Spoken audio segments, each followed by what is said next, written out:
A very good afternoon. Welcome to LFS for the 2025 FA Cup final as we watch Crystal Palace take on Manchester City. A third successive FA Cup final for Manchester City. 1-1 and 1 lost. Can they get another victory in this competition under Pep Guardiola to make it his third FA Cup in his career and for Manchester City since Pep Guardiola joined? At the moment, at the anthem of Abide With Me is being sung around Wembley, which is an FA Cup tradition.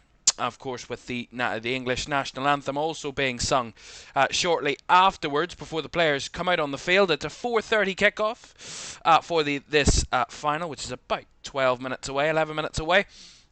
But before that, we have a lot to talk about because this is going to be a cracking afternoon. A Crystal Palace side who have been to the FA Cup final, of course, before. They've never won it, but they were in the FA Cup final in 2016 when they led Manchester United with just 12 minutes to go in the game against Manchester United. That was 9 years ago, 2016, but Man United came back in extra time to win it under Louis van Gaal that day. Of course, Alan Pardew was the Crystal Palace manager back then. That was their glory chance. They're back here 9 years later, and this competition has been quite kind to Crystal Palace. They were in the semi-final a few years ago as well. They do love this competition, and despite never winning it, they would certainly love that to change today. But they've got Manchester City in their way as a winning machine over the last number of years. And as I say, their third FA Cup final in a row. Considering their only title actually before they won it 2 years ago was actually in 2019 under Pep Guardiola. It was the trophy he had won the least in terms of domestically since he came to the club. Of course, the Carabao Cup and the league were much more up his street in a sense, or much more luck with winning those, but the FA Cup has gone a little bit off the radar, but Manchester City making sure that it is not there anymore. So look at some of the dignitaries inside Wembley. Thomas Tuchel, the England manager, former Crystal Palace manager Roy Hodgson in the crowd today. Gareth Southgate, the former England manager as well. I think I saw the Premier League kind of chief executive, Richard Masters, I think I saw there as well. So a lot of dignitaries out here, and of course the ambassador and the president of the FA, Prince William, of course, is in attendance. Everybody in their finery for the big day. And we'll wait and see what comes of this one. Look at that for Crystal Palace. The sea of blue and red. What South London would give for the FA Cup to be heading back for Palace. For Manchester City, of course, a departing gift maybe for Kevin De Bruyne, who it will be his last ever cup final with City. And they'll be hoping to do everything possible to try and win it for them.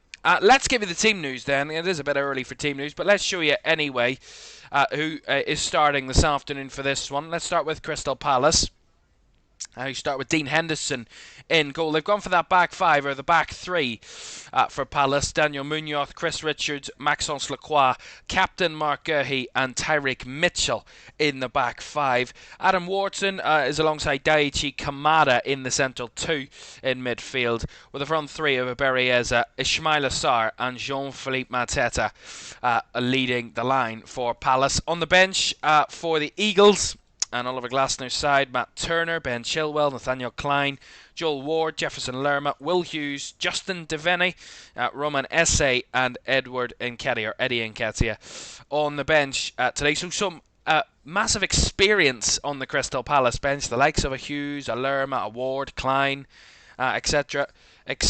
on the Palace bench. For Manchester City, starting 11 today, Stefan Ortega starts in goal. Edison drops to the bench for Manchester City. A back four of Manuel Akanji, Ruben Dias, Joshua Gvardiol and Nico O'Reilly are the defenders. In the defensive midfield too is Bernardo Silva and Kevin De Bruyne, the captain, of course, with a front four of Marmoush in the 10, Savinho off the right-hand side, Doku off the left, and leading the line, Erling Haaland. Haaland, who only returned from injury just last week in that 0-0 draw with Southampton at St Mary's. Crystal Palace will be hoping he's not on form today. He hasn't scored at Wembley. Has Erling Haaland. He'll be hoping to change that today. We'll see if he can. The bench for Manchester City is as follows. Edison, Reich, Kusanov, Foden, Nunez, Grealish, Gonzalez, Gundogan and Echeverry on the bench for Manchester City. Well, there we see the tunnel. The two teams, they're led by their managers Pep Guardiola and Oliver Glasner. And a day for all to remember and all to enjoy. As Crystal Palace fans and players won't know when they're here again. And this is their chance. And a season that has been quite positive for Crystal Palace. 12th in the Premier League, almost a spot saved for them. They almost reserved that spot at the start of the season, around about mid-table. What Palace have shown is a win today in this FA Cup final, and European football is coming to Selhurst Park. Manchester City have European football of their own to worry about, but that is the Champions League, and they'll have to win their 2 league games to try and get that place in next season's Champions League, and that is hotting up to the final 2 games of the season for City. But today is all about the FA Cup, and it is FA Cup final day, and we will have kickoff from Wembley for the 2025 FA Cup final when we return.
Welcome back to the FA Cup final for 2025.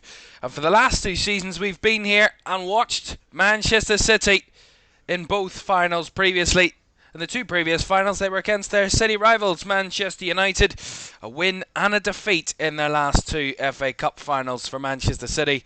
But today is a day where Crystal Palace will be hoping to upset the apple cart and maybe cause a little bit of a shock, because they've been able to do it recently against City. Crystal Palace seem to be that bogey team for Manchester City.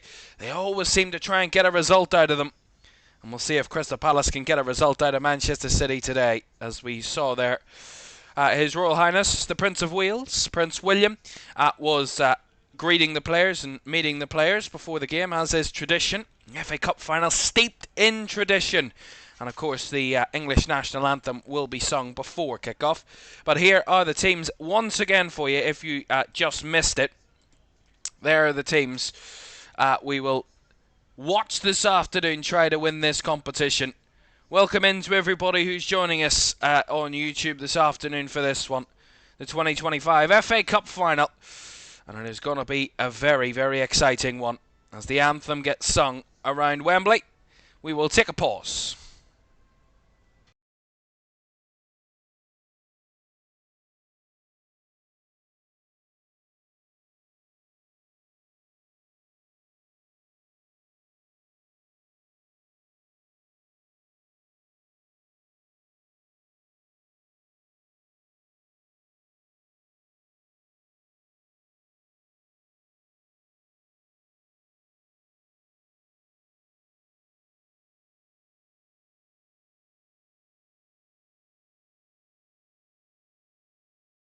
A moment of true togetherness there across both sets of fans singing the English national anthem. The players shake hands as we get ready for this one this afternoon in the 2025 FA Cup final.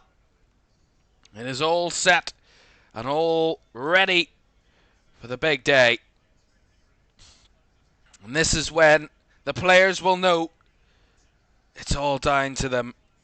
It's all down to them. The next 90 minutes, maybe 120 minutes, could be the case between them and lifting a trophy. Crystal Palace have been in 2 FA Cup finals previously, never won either of them. Manchester City up there with the top teams in winning this competition, having won it 7 times in their history. They've actually been in the final 13 times in total, 7 wins and 6 defeats, with their most recent in the last 2 years of each, of course. And only 5 teams have won the competition more times than City. They would actually join Spurs, Liverpool and Chelsea on 8 titles if they win today, and go above Aston Villa, who they are level with 7 FA Cup trophies. Those were the teams there. Our referee this afternoon is Stuart Atwell, a very experienced Premier League referee. Let's hope that he can do his job and the players can do theirs, and we keep it clean. 173 Premier League matches to his name, Stuart Atwell. 33 FA Cup matches as a referee. The fine age of 42 at Stuart Atwell. And that was another old tradition I used to see in the old FA Cup finals. They used to tell you where the referees were from. They don't do that anymore. They just tell you who he is. But used to say like from county whatever in the final. Let's get to our main page then, because you don't want to see a big shot of my face all day. This is the important part. The FA Cup final. A day to be remembered. It was a day of tradition, a day of full of activity. And it's all down to the next 90 minutes on the field. Crystal Palace have shown before that they're able to beat Manchester City. But will they be able to do it when all the eyes are on them? All the eyes across the United Kingdom, across England, Scotland, Wales and Northern Ireland, all watching this to see if Crystal Palace can do it, or can Manchester City get themselves in what has been a very disappointing season overall for City. Can they finish it in the next week with a trophy and Champions League football to their name? Don't forget to like, subscribe and turn on post notifications if you haven't done so already. That'd be greatly appreciated. We're almost ready to go for the 2025 FA Cup final from Wembley Stadium in London. It's Crystal Palace against Manchester City. The blue and red of Palace against the sky blue of City. Who will come out on top? Oliver Glasner or Pep Guardiola? Let's see. Beautiful day as the sun beams down on one side of the Wembley pitch. We get a full, great shot. Let's see. It will be Palace that will get us going. When the whistle goes, the Berrieza will get us underway.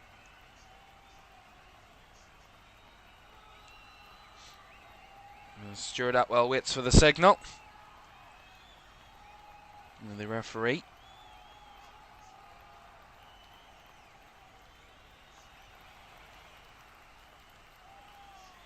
And we're underway for the 2025 FA Cup final.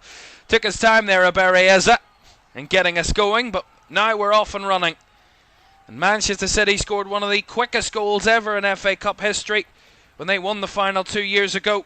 After just 12 seconds against Manchester United, Ilkay Gundogan rocketed into the back of the Manchester United net. Already, there's a little bit of an injury issue. Joško Vardiol's gone down within seconds here. Maybe a bit of a clash there between Jean-Philippe Mateta and Vardiol. Nothing really could be seen there on that one. A little bit innocuous there for Vardiol, who starts as a centre-back today. Can play left-back, of course. Has played left-back quite a lot under Pep Guardiola, has Joško Vardiol. But starts alongside Ruben Dias in that back four. And that centre-back partnership. O'Reilly is the left-back. And Manuel Akanji is the right-back. But I do expect O'Reilly to push further forward and be more of a back three for City. As O'Reilly tried a early ball deep towards the Palace box. Mitchell's there to clear it away by quite a distance. It's good to see someone else in an FA Cup final. Of course, the last two. It's actually the first time in the last 2 centuries, since the 1800s, that the same two sides met each other in back-to-back FA Cup finals. Manchester derbies, of course, in both of those last two, 24 and 23 finals. And it's good to see someone different, especially a side that isn't going to get Europe unless they win this game. That gives them that extra little boost of and motivation. Of course, the Europa League will go to the winners of this. Unless Manchester City finish in the Champions League places, then the Europa League place will drop an extra place down in the Premier League, and 8th would be a European spot. Crystal Palace know, win, you get a trophy, and Europa League football. What's not to love? Here's Doku. All the way back here to Ruben Dias. Well, quite interestingly, in that 0-0 draw with Southampton, City didn't really have any out-and-out wide wingers, but today they've certainly made sure they do, with Jeremy Doku on the left and Savinho on the right. Trying to stretch that back five of Palace. Here's Ruben Dias with the ball. As Palace sit deep. City on the ball in Palace half. Dias to Akanji. 5-2-3 formation out of possession, Palace. Savinho pressed by Mitchell, forcing Akanji backwards. Kept alive by Vardiol. Rolls it towards O'Reilly. Steps inside past Sarr. Has to turn back to Vardiol though. And the City back three dictating the play so far.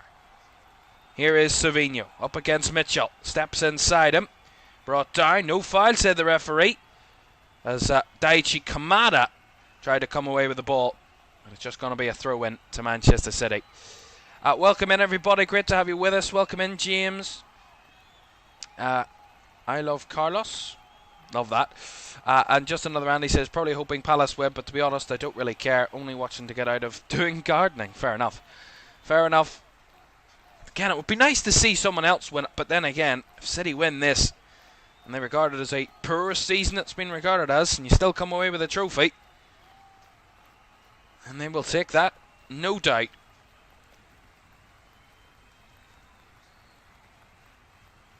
Here is Savinho trying to link up with Akanji. Nicely cut out by Mark Guehi, who stepped across and tries to target Mateta.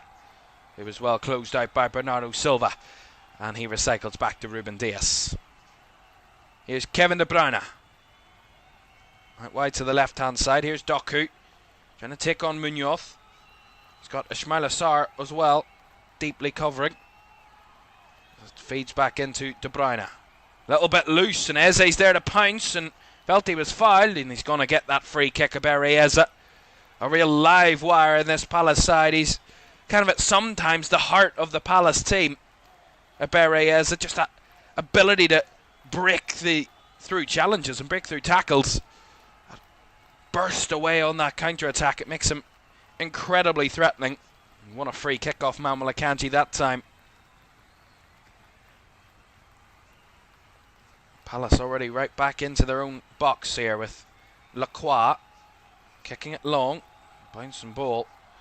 Should be dealt with by Akanji. And he got a touch off of Eze there. It will be a throw-in to Manchester City. But look at those Palace fans bouncing in the Wembley stands. Days like this don't come around too often for Crystal Palace. 9 years since their last visit in a Wembley FA Cup final. They were, of course, here in the semi-final 3 years ago when they were beaten by Chelsea in 2022. They got all the way to the semis that year under Roy Hodgson. Gone one step further and want to go even further today. Savinho did well there. De Bruyne's deep delivery in Holland. Good save by Dean Henderson. Great hand by Henderson there with his left. See it again. Great delivery by De Bruyne. Just lofts it into the box. Round the back post was Haaland, who stretched with his left foot. And a very strong left hand from Dean Henderson to keep it out and put it behind for the corner. Great goalkeeping, but what a great link-up that De Bruyne-Haaland one is. And they almost find the breakthrough for Manchester City. Will be a corner to the Sky Blues. The team in Sky Blue, anyway. Here's De Bruyne to take this corner. First of the game. Right-footed. Headed away clear by Lacroix. Marmouche kept it alive. Ceremonial couldn't find it into the box, and has to feed it back to Bernardo Silva on the halfway line. Nicely defended that from Palace. Got as strong a header on it as he could, Maxence Lacroix from the corner. City have possession here with O'Reilly trying to lift it into the box, but too high. And that's a little bit lackluster from Dean Henderson. He was trying to catch it, he was stretching to catch it. Probably should have left it, as he's just given Man City a corner. You see this again, he caught it, but tripped as he caught it, and he carried it over the byline. Cheap corner to give away that from Henderson. He'd have left that one. Would have been a goal kick and a simple restart, but pressure for Palace now. Left-footed delivery from the corner, whipped in, away by Gerhi. Back out wide to Ceremonial, inside to Marmouche, who drills it across, but well smothered and cleared away as Eza got a bit loose. De Bruyne whips it in. Again away by Gerhi. And out for the throw-in. Palace under a little bit of pressure here. Man City trying to up the tempo. De Bruyne takes the throw-in quickly. Bernardo Silva. Back to Ruben Dias. Lots of space and time for Dias. Thought for a split second there about hitting it, but decided to recycle to Akanji. Now Vardiol to lift it down that left channel again, but nicely dealt with by Chris Richards. A good spin by Munoz. Kamada feeding it in behind. Look at the break on, but Mateta well covered by Manuel Akanji, who stepped across. Well, that's where Palace can cause problems for Manchester City, certainly, is on that breakaway. In transition, Jean-Philippe Mateta using his physicality, Abere Eze and Ismail Assar either side of him, using their speed and skill. They can be a ruthless front three on the counter-attack. And those three for Palace. You had the first little glimpse of a counter there. Here's Joško Vardiol. Across to Ruben Dias. City dominant on the possession so far, as we would expect. Dias pushed a little bit further back from the Palace press here. Nicely worked around to Nico O'Reilly, who's come in and performed an incredible rate at the FA Cup this season. Nico O'Reilly, the 20-year-old. Played some great football in the FA Cup. Played the game against Forest here in the semi-final. Didn't get a goal or an assist in that one, but did in his previous two rounds in this competition. 2 assists in the quarter-final and 2 goals in the 5th round tie against Plymouth. As, Palace beaten on the ball there. Bernardo Silva out wide to Jeremy Doku, trying to take on Munoz. Steps inside. Kamada, a welcome blocker. And O'Reilly there keeping it alive. Jenkin through. Lovely little step away by Doku, and they trying to throw themselves at it, these Palace players, and Munoz, and I think that was Daichi Kamada as well. They just couldn't win the ball. City a little bit sharper.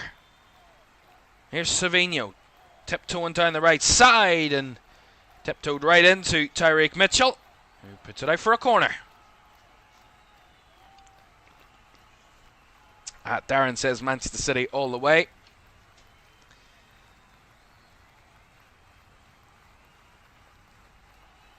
We do expect to have a very entertaining final this afternoon.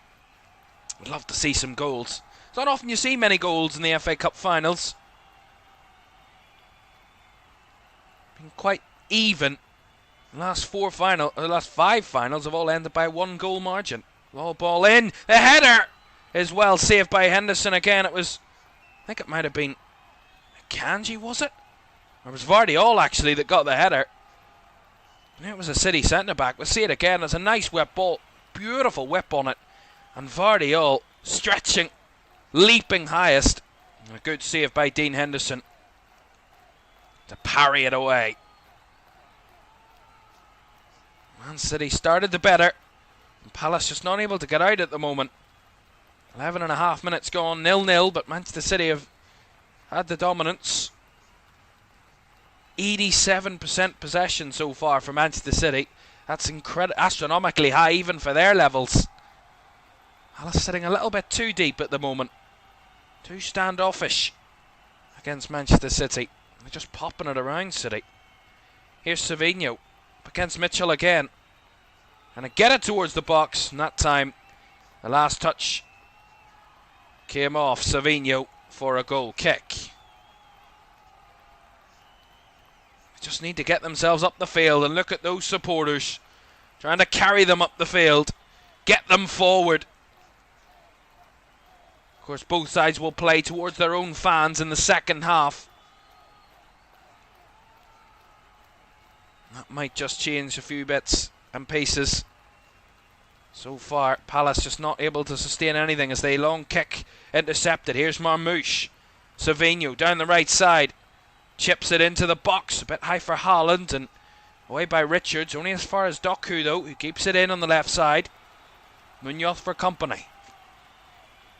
Doku chops back. Ball in by Bernardo Silva, and the header is directed wide at the back post. I think Mitchell got a connection to it, but it was Ceremonial that was there lurking. See it again. Whip ball in. Yeah, it comes off Mitchell. He directs it wide. Takes no risks there. Tyreek Mitchell. Palace another corner to defend, which Ceremonial will take. That's the fourth corner for City so far. Ceremonial again, left-footed. Up, and the header is just over the bar by Manuel Akanji. Well, Crystal Palace are hanging on here. That's about 3 or 4 headers Manchester City have had in this game so far. And they really need to get to grips with the aerial duels here at the minute, Palace, because they are massively vulnerable on those areas. Manchester City certainly started the better of the two sides. Palace just not able to get out whatsoever. Again, Lacroix's ball is a hopeful one, but to no one in blue and red. And City recover again with Bernardo Silva. Just no option for Palace. Either too deep, or their centre forward is too far forward and can't really reach him. Eze trying to pounce upon Manuel Akanji there. But again, City come away with the ball. De Bruyne. Vardiol.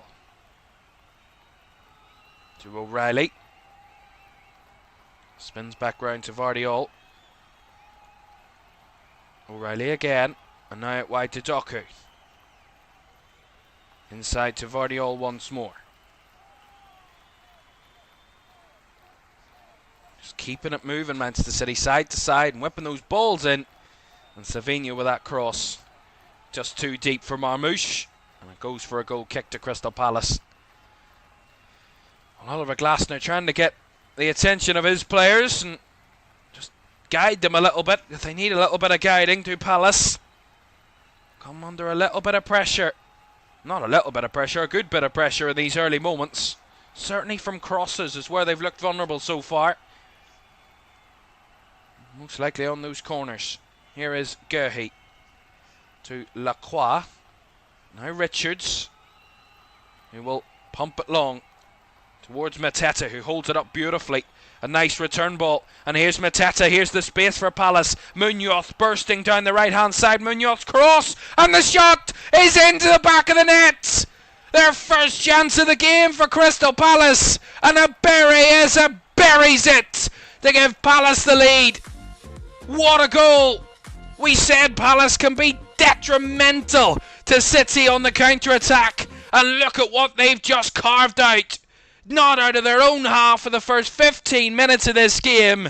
And right on the break, up the other end, the three combine. Sarr, Mateta, Munoz, and then Eze with a finish. Fantastic from Crystal Palace. That's a way to alleviate pressure. Beautiful touch by Mateta first time. He lays it off. It's actually Daichi Kamada that keeps it alive. Mateta spins, finds the ball to the wide right for Daniel Munoz, who's in acres of space down that right channel. Beautiful ball, and he whips it in fantastically. And the touch, the finish by Bereyeza, under pressure from Akanji, but is not bothered. And that is a sensational goal from Crystal Palace. What a start. Despite being pegged back for 15 minutes, with no let up, with no break up, they have burst away on the counter and made Manchester City pay. Crystal Palace 1, Manchester City 0, and it's that man Bereyeza again. What a goal. Absolutely sensational goal. You might have 84% of the ball, a hat full of crosses, a hat full of corners. Have that all you like. You have to be clinical. You have to take your chances. And with Palace's only shot of the game, their only breakaway, their only attack of the game, they find the lead. And if those Palace fans ever needed any extra little bit of motivation to celebrate, they're certainly using that and celebrating with great glee at the moment. They're already bouncing before the goal. They're certainly bouncing now. City want to respond, and quickly. Here is Doku. Nice little ball by Vardiol, finding Nico O'Reilly in the box, and on the spin was Marmouche, but well blocked by Chris Richards, who was in the way. That was a great counter-attack by Palace. We said that's where they will threaten. That's where they will cause Man City problems in transition. City just failed to retrieve in time and recover in time, and Palace are just bursting away.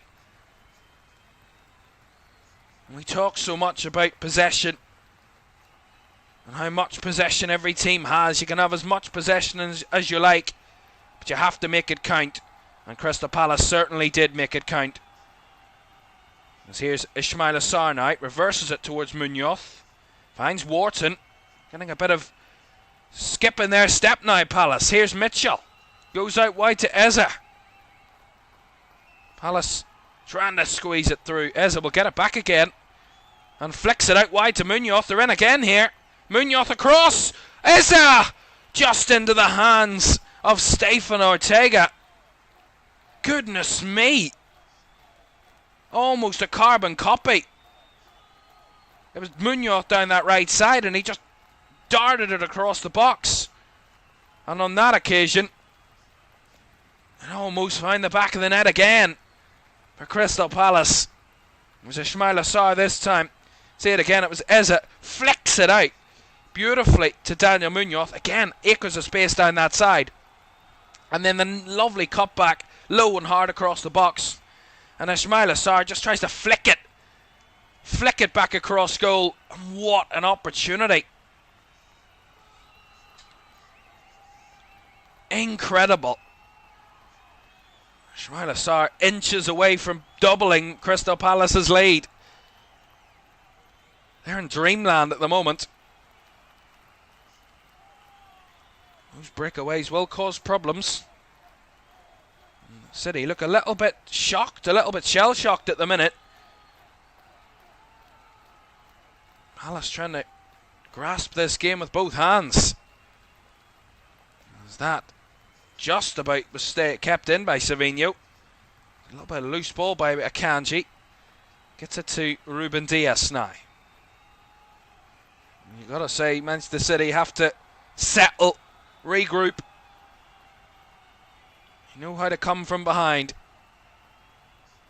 Certainly in the FA Cup finals they do, but the last two they lost when conceding first against Manchester United in 2024. And they scored first in 23.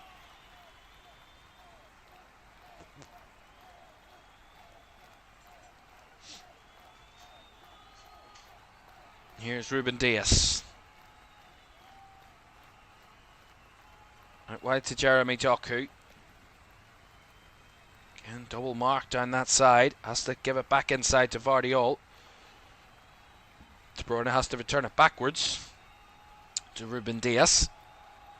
Out wide now to Savinho. Trying to find a way through this Palace team. It's been set pieces that have been City's best opportunities so far. And Eza there to intercept. Along with the team collective winning the ball, and Palace win the throw-in off Marmoush there.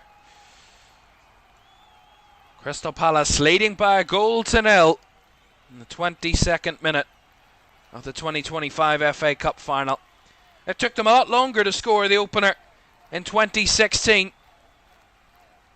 They scored in the plus 70 minutes in that one. Now they're away again. Look at this. The space again for Munoz down the right side. Who whips it in early. Too far for Mateta. Eza will keep it in on the far side. Lots of opportunity here. He's got bodies to help. Here's Mitchell. Inside to Eza. Just gives it back to Gurhi. Out wide to Kamara. Drifts it over the top, but nicely intercepted by Manuel Akanji. As De Bruyne reverses it into Bernardo Silva. City try and play out. Long kick over the top. Haaland on the charge in behind. Henderson a little caught. Haaland took the touch, but he took it wide. A little bit of room here for City. Can they exploit it? Marmoush got himself all tangled up, and Palace can retrieve. But Erling Haaland was in behind there. Despite a poor touch to take him wide, he could have been in, as Henderson was in no man's land. Look at this. Real tussle at the back between Vardiol and Ismaila Sarr, and Sarr comes out on top. Well, actually, he hasn't. The referee initially gave a Palace throw, but Vardiol incessant, and I think the assistant was agreeing that it was a Man City throw. I mean, what is Dean Henderson doing? He's mental. Dean Henderson is incredibly lucky here, because he flicks the ball with his hand, but it was outside the box. This could be very intriguing. He made some early saves, Dean Henderson, but he's lost his head a little bit in the last few minutes. I mean, he does handle the ball outside the box.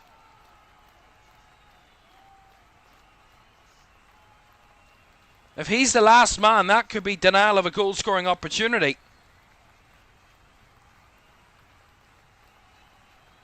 If there is no defender back for Dean Henderson, he is in massive trouble here.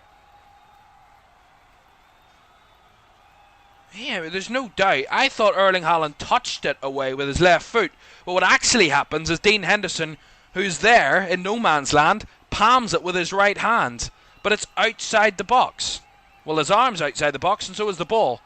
His feet are inside, he's inside, but his arm stretches out to the outside of the box. And Kevin De Bruyne was having a chat with Stuart Atwell. I think they had a look at it, the VAR, and I think they've cleared it. But my goodness, he is incredibly lucky, Dean Henderson, there, because that is a clumsy little moment. Incredibly clumsy, and he's lucky to get away with that. I've got to say, he's lost his head a little bit. He had that mistake from the corner as well. Give City the cheap corner, so has to regroup himself.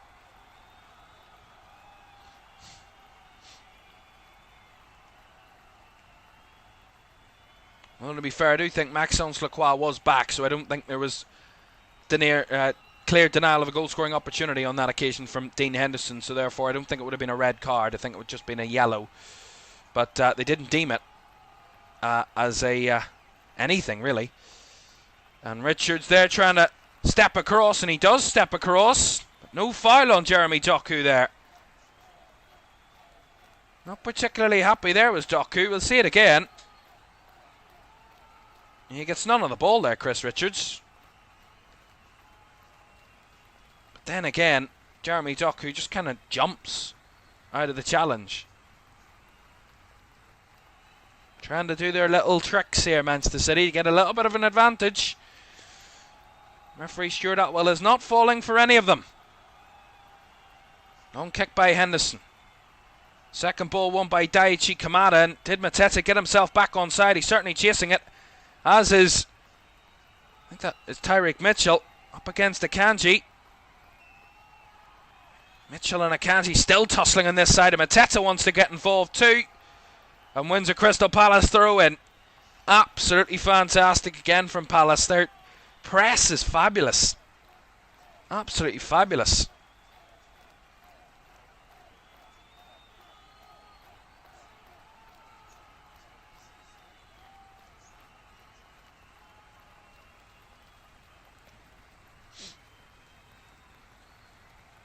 So Chris Richards with this throw in. I think they're going to try the long throw, our Palace.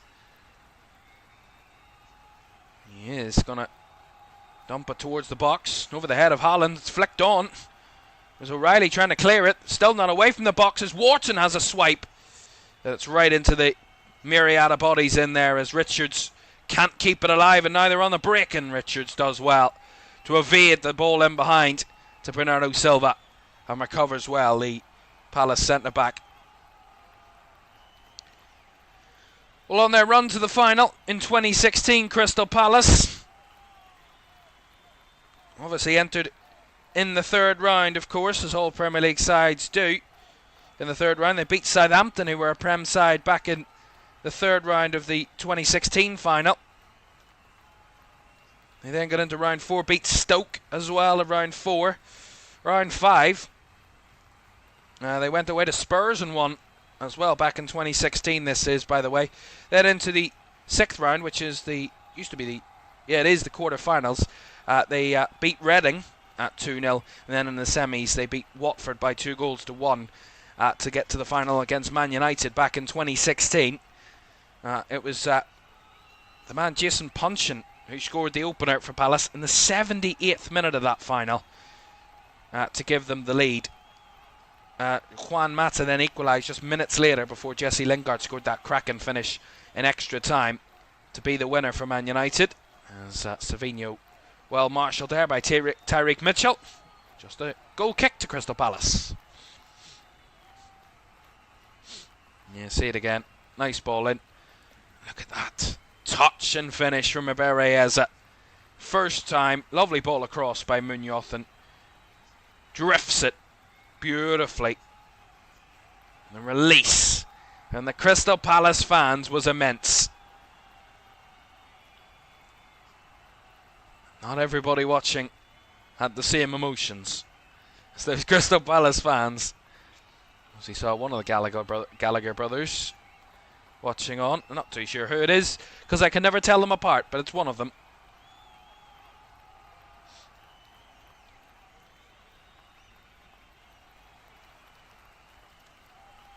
It's now on City to try and find a way back.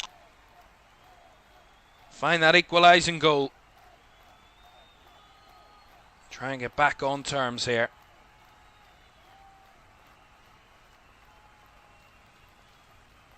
Both sides have had interesting runs to the final this season. Obviously, all entered in the third round. Of course, that is still the tradition that all the Premier League sides enter in the third round of the FA Cup. As Vardiol almost tripped himself up there. Find it wide to O'Reilly. Here's Doku. Little space here. Doku dribbling towards Munoz. Wharton couldn't win it. It's a real scramble as Richards turns in his own box and gets it back to his goalkeeper. As O'Reilly really tried to cause a problem there, using his skill to help out.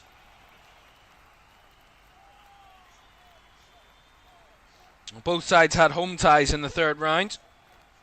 Quite a difference of result. Manchester City put 8 past Salford in their third round tie.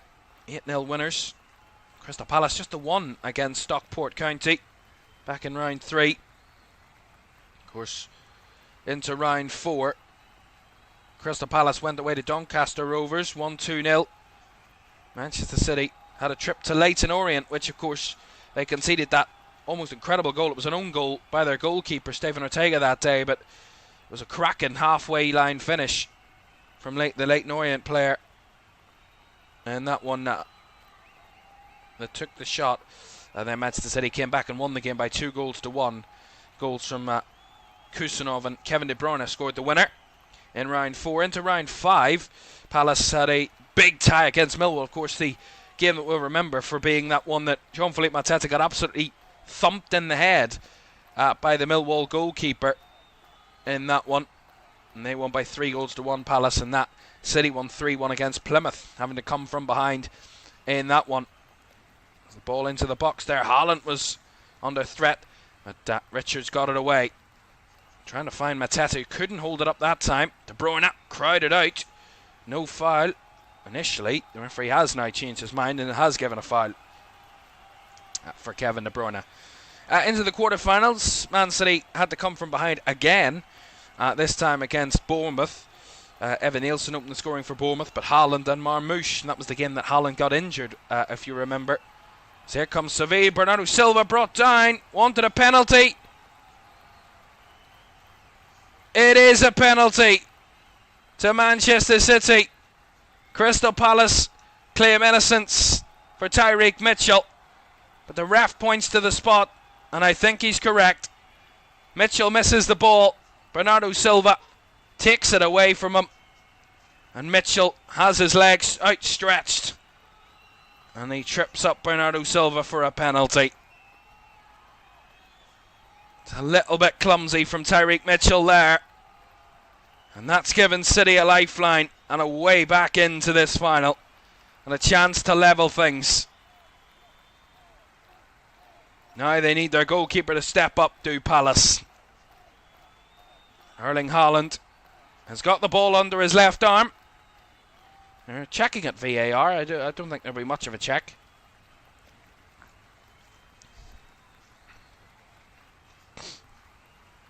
Well, they are checking. I've got to see it again. To me, it doesn't look like Mitchell gets any of the ball. But is that with VAR checking? Does he get some of the ball? Might do. Maybe just a little bit.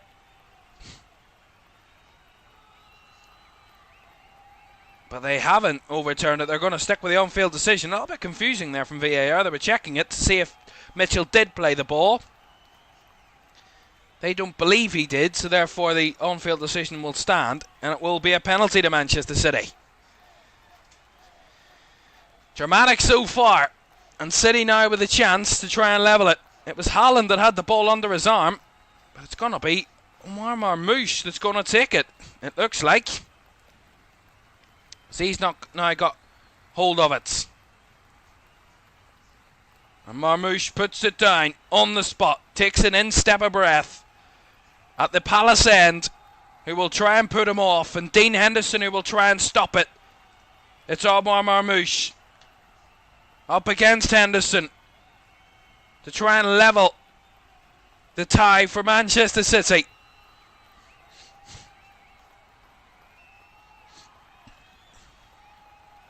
Omar Marmoush up against Dean Henderson of Crystal Palace. 12 yards the difference. Can he find the back of the net? Stuart Atwell blows the whistle. Omar Marmoush starts his run up. Omar Marmoush, great save by Henderson. Haaland trying to follow it up, and Henderson grabs it. That is incredible heroics from the Crystal Palace goalkeeper. Manchester City with a gift of all gifts to try and level it, and Marmoush doesn't find a corner. And when you don't find a corner on a penalty, you always give the keeper a chance to save it. Henderson gets the right way and gets a very good save to it. Strong right hand down to his right side, and then Haaland on the follow-up tried it, and Henderson came and claimed. Massive from the Crystal Palace goalkeeper to deny Omar Marmoush, who's already found the net against Palace this season in the Premier League, but wasn't able to find the net from the penalty spot there in the FA Cup final. Wow. Scored the equaliser against Palace in the 5-2 win back at the Etihad in April. Could have scored the equaliser there. But here come Palace on the breakaway now with Munoz, and Doku's trying to help O'Reilly and does so. And that was great challenge. Steps in, does Ismail Assar, but he can't keep it in play. Well, that was much better from Jeremy Doku, who didn't really give O'Reilly much of cover before this. Now he charged back and helped out his fullback and got the ball away from Daniel Munoz, who's had free roam down that right hand side when he has got forward for Palace. Doku was there to stop him that time. 8 minutes to go with the first half of this 2025 FA Cup final.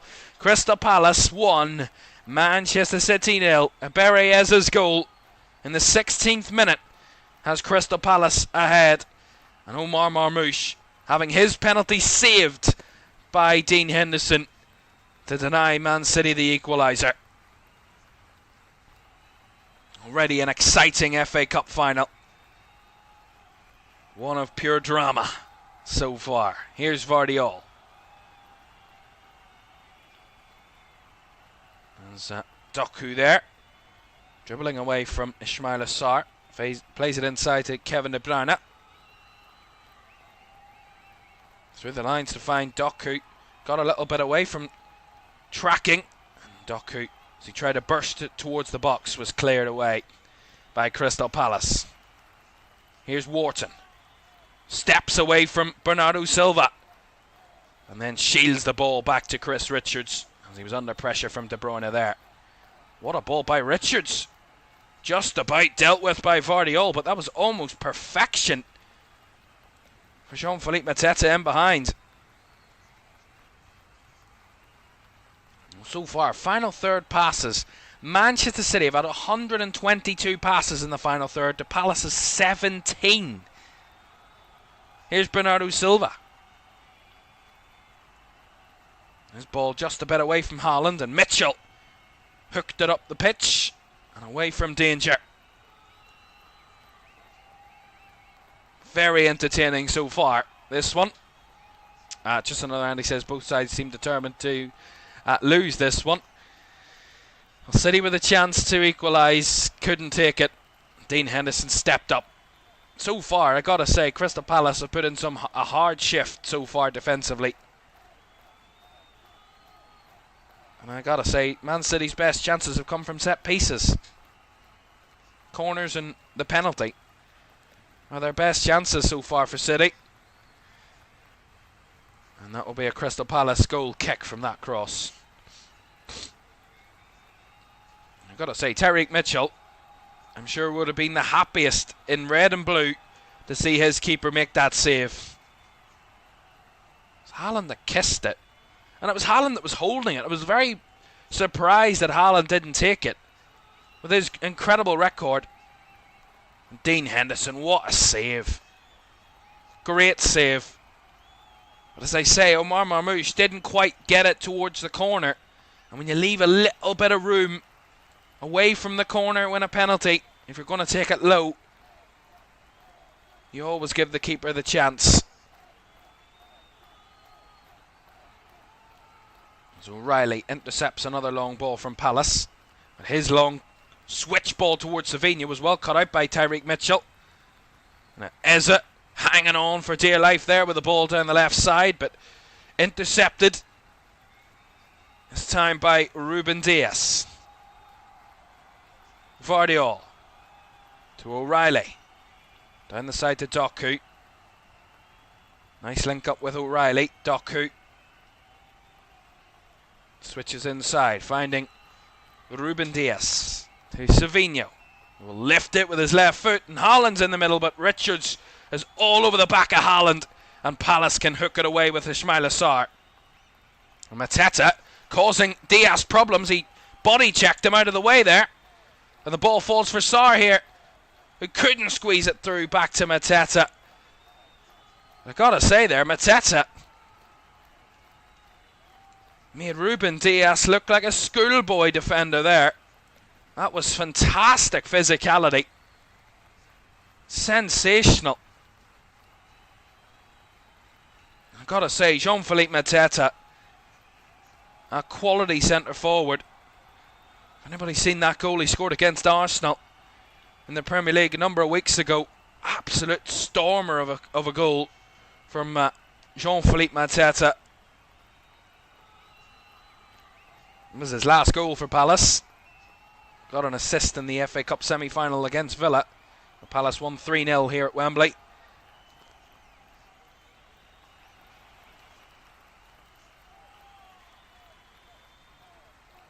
His last goal for Palace away from Sellers Park was that one at Arsenal.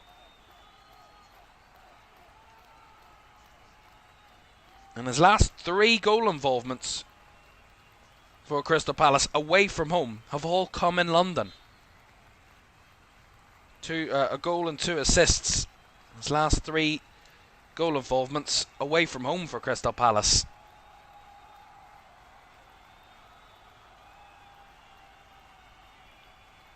Obviously Crystal Palace are based in London, I do know that. Oh, what a chance for Doku. Good save by Henderson. It's still alive as De Bruyne skies it. Just as I was watching and talking about Crystal Palace, Jeremy Doku down that left side. The first real time we've seen him burst towards the box. He got on the inside of Munoz, and as he stepped onto his right foot, curled it around Chris Richards.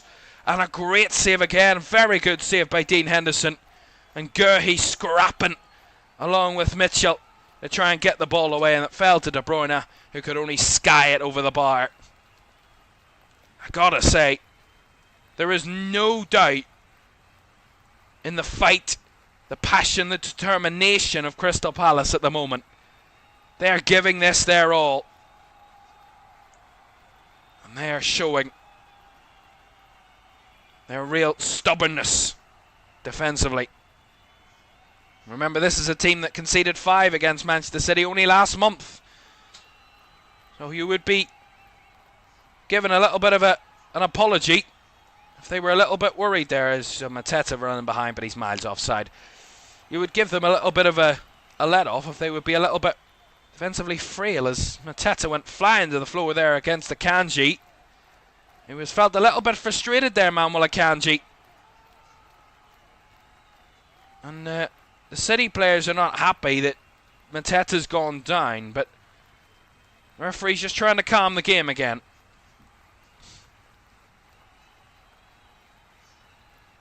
Let's see this again.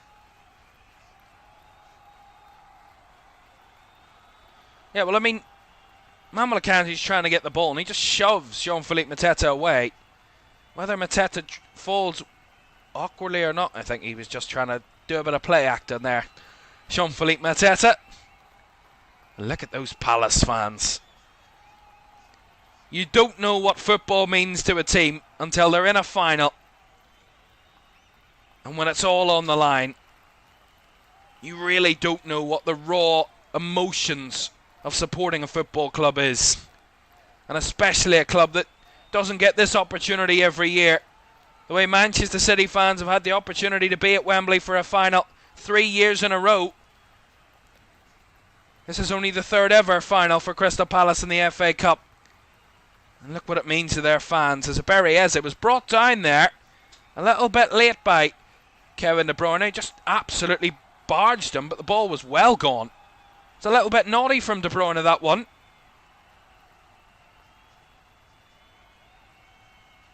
A little bit naughty, that one, from the City captain.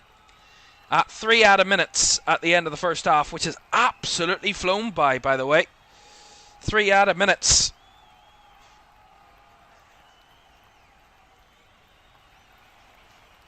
Look at that. The sea of Palace fans. Gotta say, they're enjoying their day out. And that's what the FA Cup final's all about.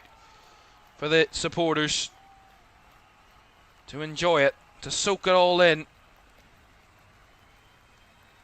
to lap up every single second of it. And it's easier to do that, I'm sure, when your team's winning at the final.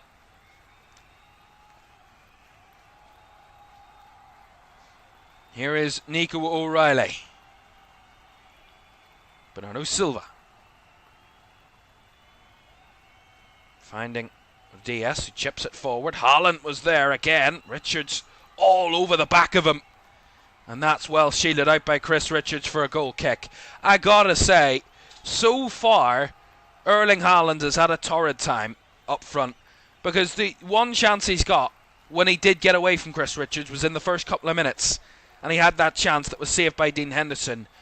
But since then, the Palace centre-back Chris Richards has been all over him like a rash, and he has not given any space to the Norwegian whatsoever.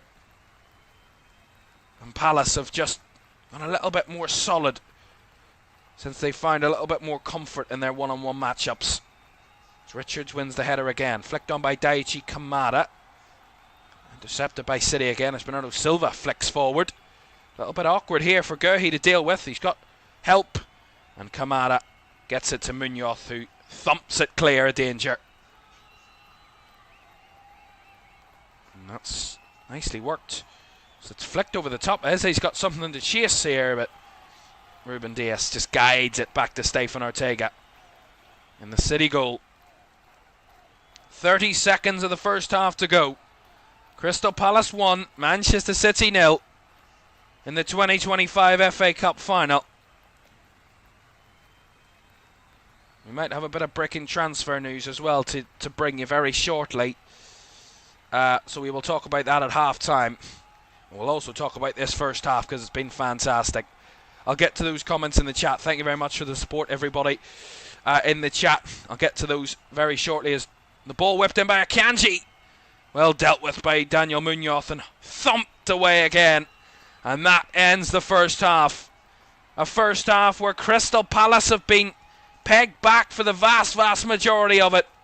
But a couple of breakaways, a couple of in-transition moves and counter-attacks, and Palace have the half-time lead. They've needed their keeper to step up too to make some big saves, especially from the penalty. And that is why Crystal Palace lead at the break. Half-time in the 2025 FA Cup final. It's Crystal Palace 1, Manchester City 0. We'll be back for analysis and a quick look at what we've seen so far when we come back.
Welcome back to the 2025 FA Cup final live here on LFS this Saturday afternoon. From Wembley, it is Crystal Palace leading at Manchester City by a goal to nil. Eze's goal after 16 minutes has given Palace the half-time lead, but that's only the short story. There's a lot more to that first half than just that Palace goal. Manchester City had a handful of early chances, and they certainly started the better of the two teams. Palace just couldn't get out in the first 15 minutes. Manchester City, I think, had something like 85% possession in the first 15 minutes. They were all over the back of Palace, and they were penned in their own half. And I think after 15 minutes, it got a little bit worrying just before the goal. It kind of got to a point where you're thinking, oh, this is just going to be one of those where Manchester City are going to absolutely pummel Palace, and they're just not going to be able to get out. But when they did, they made it count, Palace. They got the breakaway. Their first attack of the game, remember. Their first shot, their first attack, their first real foray forward with the ball. And they've tried the long ball all afternoon. It's not always worked, but on this occasion for the goal, it did work. What they did was they passed it before they kicked it long. So they passed it between the back three of Guehi, Lacroix and Richards. And what they did was they enticed Manchester City to press them. They worked it around, and Richards got rid, but now there was room for Mateta to hold on to the ball, to keep the ball. And that's where they find the advantage, whereas they were just getting rid of it first off from the goal kick or from a set piece or whatever it was. They were getting the ball away, and the City had it compacted. They were able to stop it. But when they enticed the press, Palace, it was smart. They enticed the press. Richard stepped across, flung it forward, and then the ball in behind. Brought down beautifully by Mateta, linking up 1-2 with Daichi Kamada. Fed it wide beautifully to Daniel Munoz, who had acres of space, by the way, on that right side. So it's poor covering on that side from City. But the ball in was just sensational. It wasn't a low and hard one. It wasn't a high cross. It was right in between. It was one of those medium crosses. Just a little bit of lift on it. Just enough for Eze to guide it in. And the finish is just beautiful. Sweetly swept into the back of the Manchester City net. And they almost had a second not long after. Eze again fed it out wide to Munoz. Again, acres of space. And this time, a low hard cross across the box. And Ismail Assar with a flick on. And he just got it into the palms of Stefan Ortega. But they could have been 2 up, Palace. And, you know, when we talk about Man City have had all the possession, they've definitely had more shots on target, all of that. All the stats are in Man City's favour. But as I say all the time, there's never more pertinent time than in a final that it's true. You can have all the possession, all the chances you want, but if you don't take them, especially the penalty, if you don't take them, you're not going to win football matches. If you're not efficient with your opportunities, you're not going to take them, or you're not going to win games. And I'm just saying that Dean Henderson chance again, that possible red card, I am incensed. I don't know how he's not got a red card. I'm happy he didn't, because I want 11v11 in a final. But he is incredibly lucky, by the way. But overall, from that first half, yes, Man City have dominated. Yes, Man City have had many more chances. But what has happened is Crystal Palace, with the opportunities they've got forward quickly, and they've had opportunities and shots on target, and they got the goal, which is crucial. That goal, I think, if they don't get that goal and they miss that chance, I think Man City go in at half-time leading. Because I think it got to the point, and I said this, after 15 minutes I thought, if Palace don't get out soon, it's going to be one-way traffic for the remainder of this half, and City are going to pummel them. But what they did so well is they got that goal at the perfect time that changed the game. They took the lead, they gave themselves a little bit of confidence, and then they had something to hold on to. Now, they almost threw it away, basically, with the penalty and maybe a red card and a couple of nervy moments, but they've hung on and they're leading at half-time, which is a massive praise to them. Certainly. I get the comments, and there's a super chat as well. Jesus, excuse me, I have a lot of wind today. Anyway, not that needs to be said. Bobby says City will still win. Gary says, like Eurovision, City have nil point at the moment. Manchester City. Kay Hardy with a $10 super chat. Thank you very, very much, Kay Hardy, for that. Let's go Palace, says Kay Hardy. Thank you very much for the super chat.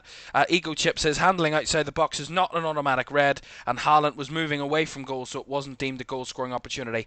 I completely understand that, and I think that's why they didn't give it. But I think he's very lucky, because if that was given on the field, which I think the referee would be well within his rights to do that, I think that doesn't get overturned. That's where I see it. That's what I see it as. And I don't know the rules. I don't know. There was a graphic come up there on the broadcaster about Dogzo. I'll have to have a look. Dogzo is denial of a goal-scoring opportunity, by the way.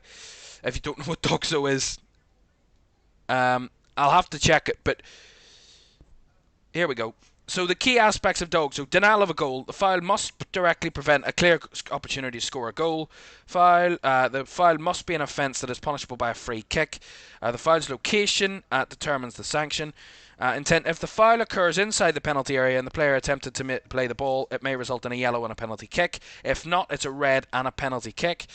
Outside the penalty area, Dogzo always results in a red card and a direct free kick, but that doesn't consider goalkeepers. That just is talking about outfield players. I'll have to have a check, but I think you might be right there, Ego Chip, because I did hear from the broadcaster commentary that it seemed like they were saying that he was moving away from goal, so therefore it wasn't a denial of a goal-scoring opportunity because he was already going away from goal. But then again, we see players go away from goal and they strike it narrowly into an empty net. If it's an empty net, it's an empty net. You've always got a chance to score in an empty net, no matter where you are. But I'll have to check it. I'll have to keep an eye on the rules and see if there is that. But nonetheless, forget about that. The penalty is the much bigger chance for Manchester City. A penalty that I thought Erling Haaland was going to take, by the way. It looked like he was. He had the ball under his left arm. He was ready to go when they were checking it. It was given. Stuck with the on-field decision, a penalty. And then Haaland kisses the ball and says, "Here, Omar Marmoush, have it." And Marmoush steps up and takes it. And I'm going, why? Erling Haaland is probably one of the most ruthless finishers in world football, in the Premier League certainly. And why would he not take the penalty? It's beyond my realms of belief. I couldn't believe that he didn't take it, Erling Haaland. He gave it off to Omar Marmoush. And to be fair, in a sense, Omar Marmoush might have asked for it. Erling Haaland might have said, you know what, yeah. But then again, I don't see Erling Haaland going, yeah, you can have this one. You're Erling Haaland. He lives off goals, and I'm surprised he didn't take it. But as I was saying about the penalty, it wasn't the best of penalties from Omar Marmoush. It wasn't the greatest of finishes. And you'd have to say, overall, those are the key moments. You talk about key moments in finals. They level that game, City. I think they go on and win it. They level from that penalty. But the fact that they didn't just it harms them a little bit more, gives Palace more belief. It gives them a little bit more of, oh, it might not be our day. That hold starts to creep into your mind of, we're missing our chances, we're not taking our opportunities, we're missing penalties. All of that starts to build up and maybe creeps into the mind. Now, I'm not saying Man City have a supreme, absolute supreme mentality, and they have that comeback ability. They've shown it multiple times in the FA Cup this season. They've come back against Leyton Orient, against Plymouth, against Bournemouth, others as well. They've come back previously in other games in this competition multiple times. Now, of course, different occasion, different scenario, but I certainly wouldn't rule Manchester City out from coming back. Certainly not. Certainly not. Sniper says, hope Palace win. Final score prediction. Get your predictions in. That would be very good. If you have any score predictions on the final score. Of course, extra time and penalties will be needed if the game is level after 90 minutes. Ego Chip says, at the end of the day, he got the penalty and they screwed it up. 100%, because, you know, I said it in the commentary of the penalty when Dean Henderson made the save. I said it's the gift of all gifts. In a final, you would give everything to have a penalty, because it's all but a guaranteed goal. If you put it in, get a nice finish on it, you're almost guaranteed a goal. It's the best chance to score a goal. And I know that's very obvious, and it's very kind of like Michael Owen here, but like, it's true. You step up in a final, you've got a penalty. This is the best chance you're going to get this equalising goal. And they don't take it. And, you know, you're not going to get much more moments like that or in that sort of scenario. Eagleship says, echoes of Coventry versus Sunderland when Coventry were dominant in both ties and couldn't take their chances. Yeah, 100%. I said it probably in that game, in the first leg of that semi-final. And I said, you know, you have to take your chances. You know, you can have all the possession in the world, but if you're not clinical, if you're not taking the opportunities when they come your way, you will be punished. You will be punished. And again, Manchester City have been punished by a very good clinical side on the counter-attack. And, you know, we're only halfway through the game and could be only, what, a third way through the game, possibly, depending on if we go to extra time and possibly penalties. But Crystal Palace have shown such fight and desire to win this game in that first half. Why wouldn't they believe they can get it done? Why wouldn't they believe in the next 45 minutes we can probably try and nick a second goal, or we can try and hold on, but I would recommend them going to try and find a second quicker than trying to hold on 1-0 against Man City, because we know they can get a goal from nothing, this City side, and then take it extra time and possibly penalties. But I think for Crystal Palace, they will have that belief, and that's crucial, because when you don't have the experience of being in a final so much, you have to have something to hang on to, and a lead and a bit of belief, and those fans kicking towards their own fans in the second half will give them as much belief as they probably would need to try and get over the line. But we will see. It's only half-time at the moment, and the second half between Crystal Palace and Man City in the 2025 FA Cup Final is on the way next. Do stay with us.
Welcome back to the 2025 FA Cup final. Some Premier League action for you tomorrow as we head to the London Stadium as we watch West Ham United take on Nottingham Forest. Forest really need a big win tomorrow. They lose or draw tomorrow and their Champions League hopes and dreams might be coming crashing down. They would come crashing down if they lose tomorrow. They wouldn't be able to finish in the top 5. They head to West Ham. That's tomorrow, 2:15 here on LFS.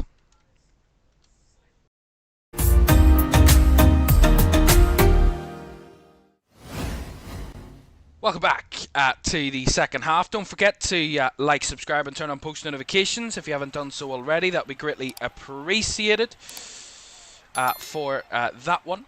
Great to have you all with us for this one. Only halfway through this 2025 FA Cup final. But it is Crystal Palace who lead by a goal to nil. Eza with the goal. And wasn't the only story of that first half. Dean Henderson made a couple of big saves, most notably the penalty from Omar Marmoush. They know they're not done yet, Palace. They were 2-0 up against City at the Etihad and ended up losing 5-2. They could have been 3-0 up in that game and they still lost it by 3 goals. That's the City team on their day you can face, and the team that can put 5 past you at any given moment. They lead by a goal at half-time, and they will believe. The last 2 sides to score the first goal in the FA Cup final went on to win it. Manchester City and Manchester United doing just that. Crystal Palace will hope to make it and keep that tradition.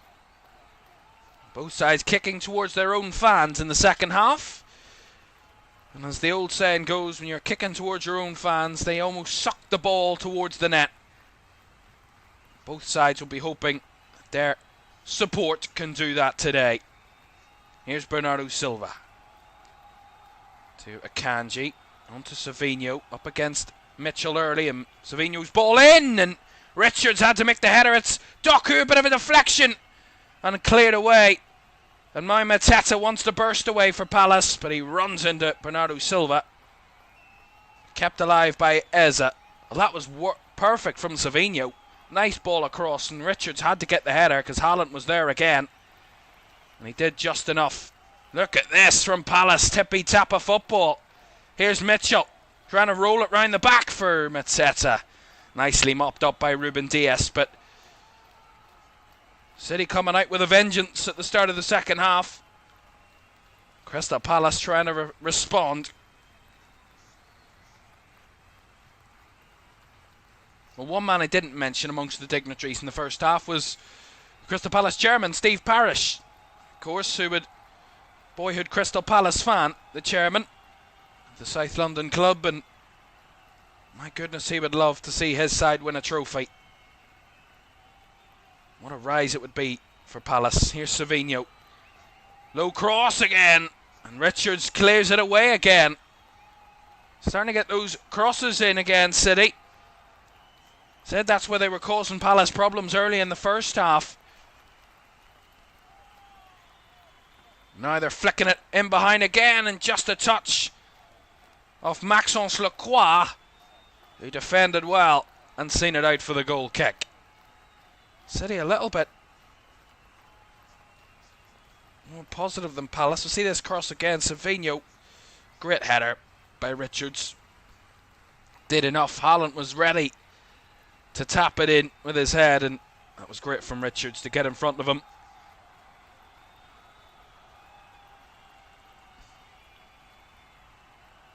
Taking their time on this goal kick, Palace. Lacroix will thump it. Mateta takes it down deftly. And Wharton swings it out to Eza, who was offside. And Man City will get the free kick. And I've got to say, they've started really well, City. They've got that want and desire to get that equalising goal. And they've come out, as I say, with a vengeance to get that equaliser early in this second half. Here's Savinho again. Intrinsically linked, another cross. Bobbling down. It's come down to Doku at the back post. Doku just scooped it over the bar. But that was much better again. It's Savinho down that side causing problems, getting those balls into the box, and Manchester City are maybe not winning the first ball, but they get the second ball. There's space and time, and Doku this time got it. And he just tried to curl it, and it just scooped over the bar. Not too far away there. The two wingers almost combined. That's a great start to the half, and one statement of intent from Pep Guardiola's team. Pep Guardiola's giving something to the fourth official, Darren England there. Whatever the problem is. Long ball by Palace. Mateta again holds it up, finding Ismaila Sarr on the right side. And Sarr does well, does the smart thing and wins the throw-in. Keeps Palace up the pitch. Up where their fans reside. And Chris Richards, I think, is going to go for the Old Faithful in the long throw. It is Richards that's over to take this throw in. Needs a bit of distance on it. He's got enough running room on that side of the Wembley pitch. Richards with a long leap into the box. The ball falls. Eze's shot charged down.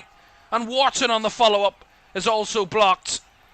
And that ferocity of that Wharton shot might have caused the game to be stopped. My goodness. That long throw into the box. City didn't deal with it at all. Not dealt with anywhere near well enough.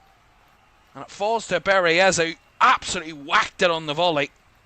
Akanji got the block, and then it was Wharton who actually whacked his own player, and Mark Gurhey, as he had a shot. Mark Gurhey is the reason why the game has been paused for a moment. That was an insight into what Crystal Palace can do from that sort of position.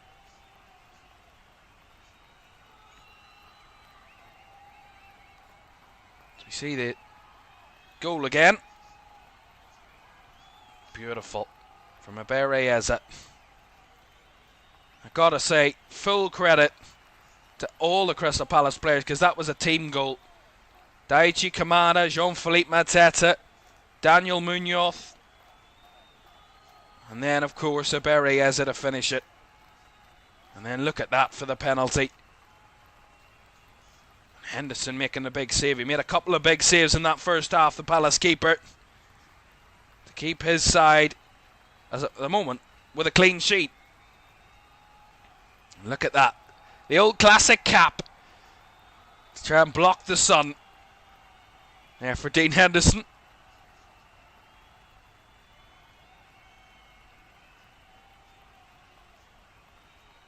Well, Mark Gahey is still down, which is a little bit of a worry. And he is being treated on the field. We're not getting shots of the pitch, which says a lot. We're getting shots of the crowd and the stands and the goals, and the goal and the penalty miss as well. And that's good to see. We're getting shots of Mark Gurhey now sitting up and just getting some fluids from the physios, and hopefully the Crystal Palace captain will be okay. Look at that. Roy Hodgson,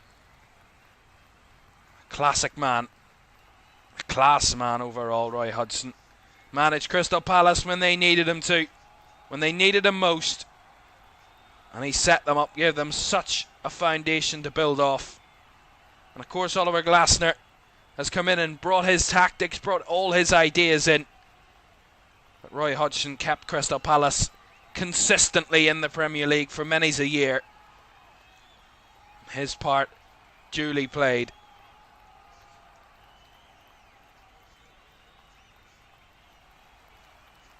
As Gurhey back to his feet.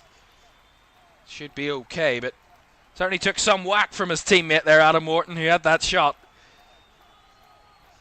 Still looks a little bit dazed, does Mark Gurhey. He would be if he got absolutely thumped by a full threat of the football there. Well, as I mentioned, more Premier League football for you tomorrow. West Ham taking on Nottingham Forest at the London Stadium. Then tomorrow after that at 4:30 we head to the Emirates, where Arsenal and Newcastle are fighting for second place. If Newcastle win at Arsenal tomorrow, they will jump above the Gunners in the table, but Arsenal would all but secure second if they come away with all 3 points tomorrow. Join us for that double header of Premier League action from 2:15 tomorrow. Akanji. So the game's back underway again. And Gurhey back on the field. Oh, he's actually not on the field just yet. He will be back on the field in a moment or two. Daichi Kamada's just dropped in his position for the moment. City pop it around the back here. Joshua Vardiol. Ruben Dias. Through the lines, but not getting very far as Mateta. Soon as he got a sight of the ball, he spun and thumped it away as long as he could.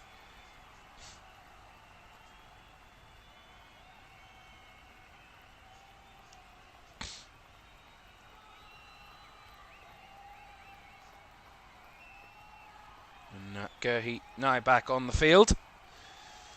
Back in the action. Long ball over the top by Diaz. Well headed away by Richards and away again by Wharton.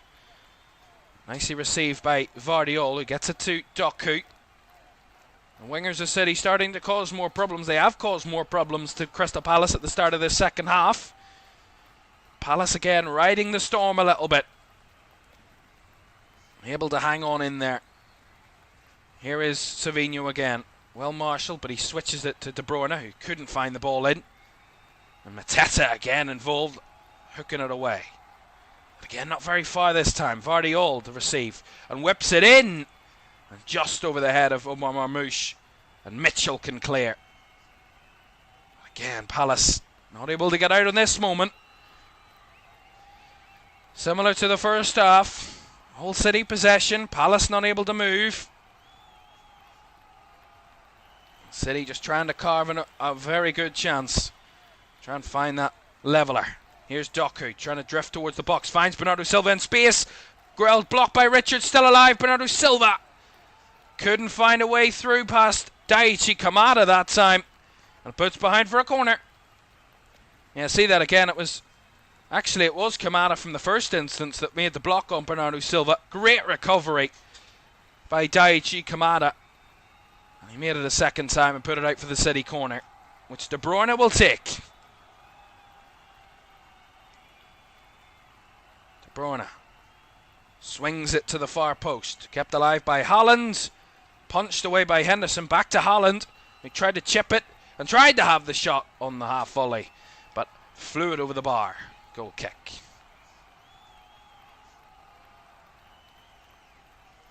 Well, I gotta say, how many more of those Kevin De Bruyne crosses will we see for Manchester City?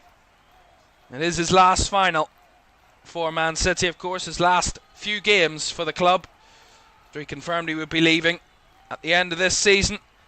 Just 2 more games after this one in the sky blue of Manchester City. His final ever game at the Etihad for City will be on Tuesday night, which we will watch here on LFS with you to see if City can win to get back in the top 5. Cross delivered into the box for Palace here. Got a rare foray forward. And that was a bit confusing between Akanji, Gvardiol and Ruben Dias. And Dias had to scramble it away. A little bit nervy there from City. Palace have the throw in down this right hand side.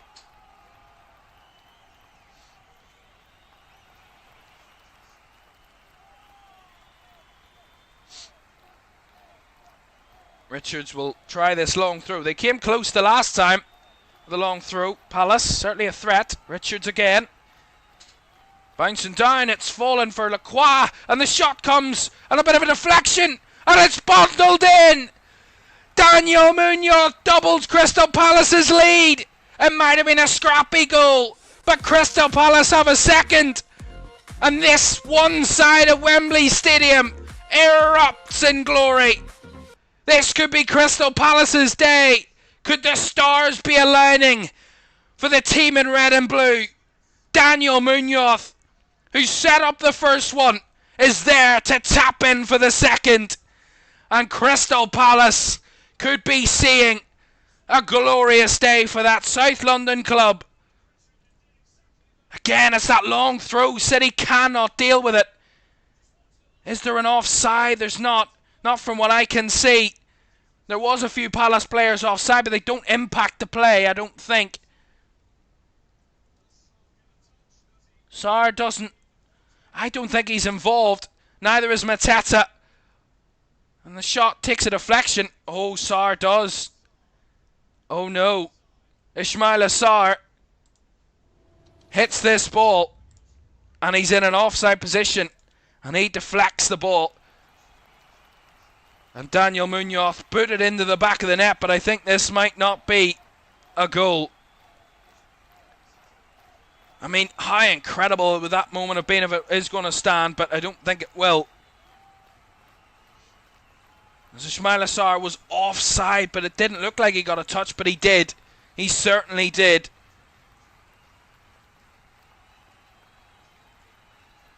Well, that's surely going to be ruled out. And I think they are going to see this. The referee, I think, is going to announce it, because that's the rules in the FA Cup.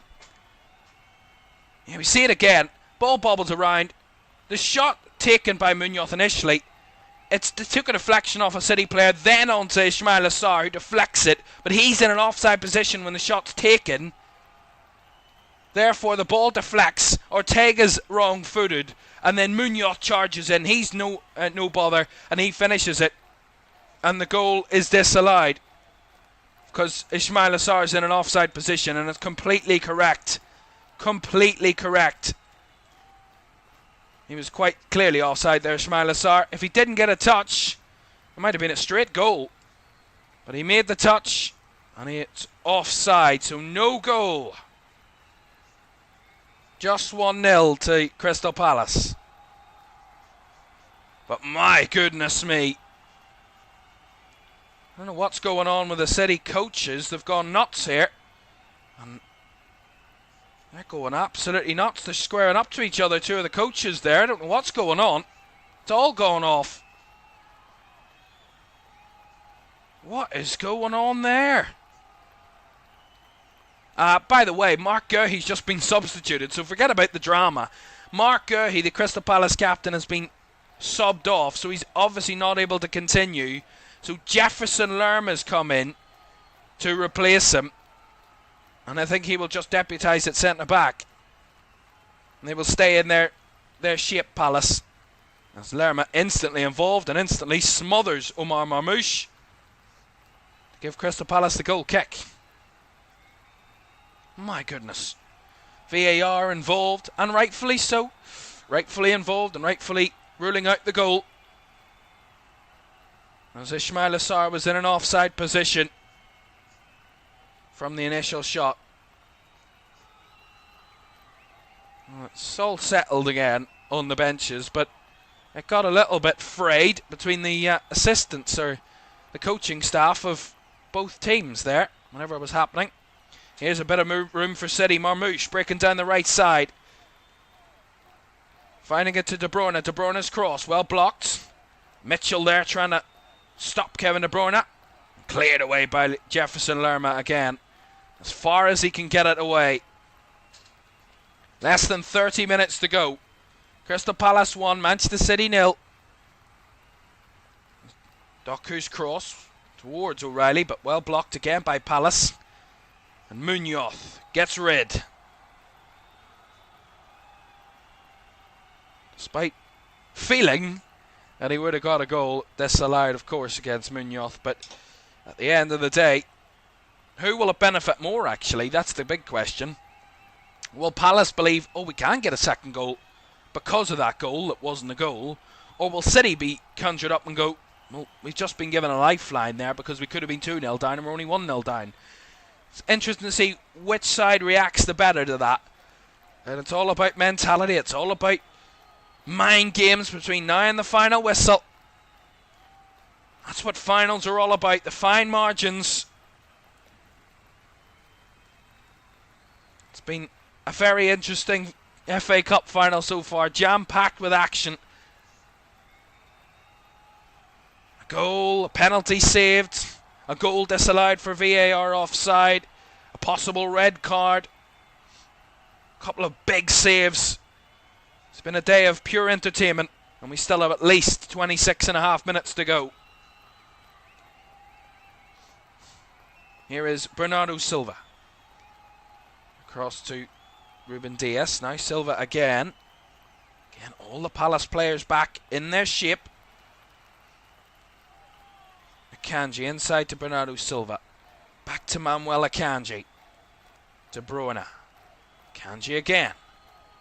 City trying to manoeuvre, but they're just not finding the space at the moment.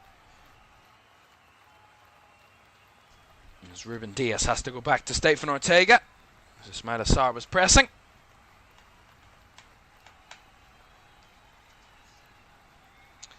Ruben Dias trying to thread it through to De Bruyne. Nicely laid off to Marmoush, who gives it out wide to Savinho. A little more zip in the Man City passing. Akanji out wide to Savinho again. Trying to eke a little bit of space past Mitchell. He does get away from him. Has to come back inside to Ruben Dias. And Vardiol. Out wide to Doku. Back to Vardiol. Popping it around our City. De Bruyne's ball. Forward towards Savinho on the edge of the box, who swings one in, but far too close to Dean Henderson, who still has that cap on. I think he might ditch that cap very shortly because there's not much sunshine anymore. The shade of the pitch now. The sun shielded by the Wembley roof.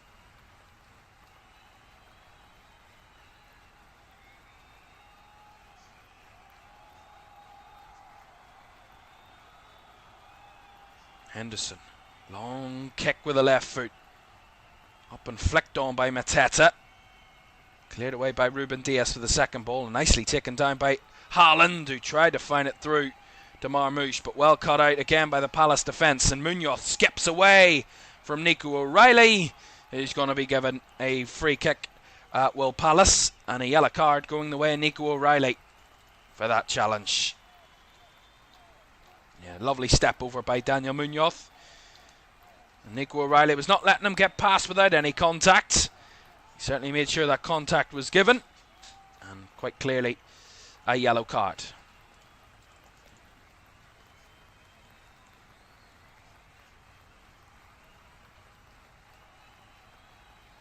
Richards with a long kick from the free kick, switches it out to Mitchell. Reverses it back to Jefferson Lerma. Swings it out to the far side. Munoz breaking forward. The flag stays down. There's bodies in the middle. But Munoz wins a corner off Jeremy Doku. Fabulous from Daniel Munoz. I gotta say, he's played fabulously today. Was inches away from a goal. He set up the opener for Palace, and look at it. The space down that right side that he's getting. He's using it as best as he can to get as much of an advantage for Crystal Palace as possible. A quarter of this game to go.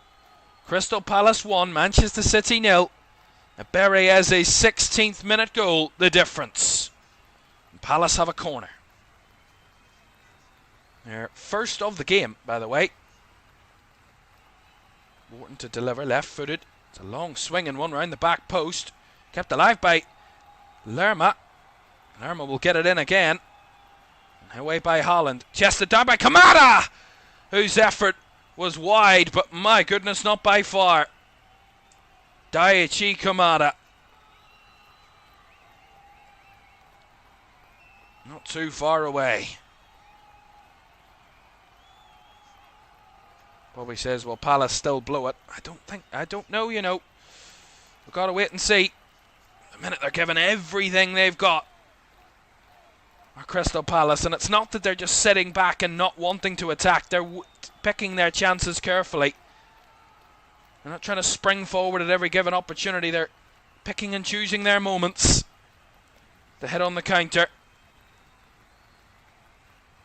It's all about that long ball and timing it right. Here's Akanji. Despite being possible to break on the counter, Palace, you can counter the counter, and that's where City could be even more threatening when they do have a little bit of space. Wharton trying to chip it over the top. Sarr has something to chase, but Vardiol should deal with that, and he does find Stefan Ortega. And they simply deal with it. Man City, as Vardiol has it back again. Oh, Vardiol, a little bit loose, gives it away. And Ismaila Sarr's offside as Wharton tried to play him through.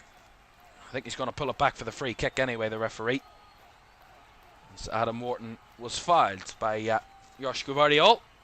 The ball had already gone. So they would certainly take that because they were just going to give Man City a free kick for the offside. But pulled back by the ref, and I think that's the right decision. As Wharton was fouled.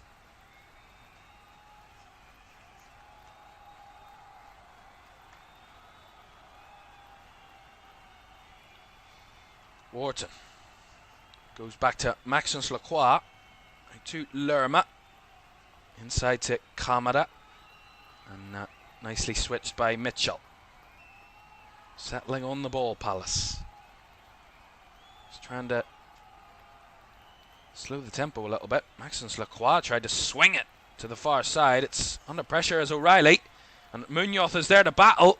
Munoz is battling. And O'Reilly really scrapping, but he is going to be fouled there by Daniel Munoz eventually. He did well there, O'Reilly. It looked like he was in a horrid position. And Daniel Munoz all over the back of him. And in the end, it is going to be a foul for Nico O'Reilly. It's a good tussle, that. Munoz and O'Reilly. That's the side that looked the most threatening for Crystal Palace all afternoon.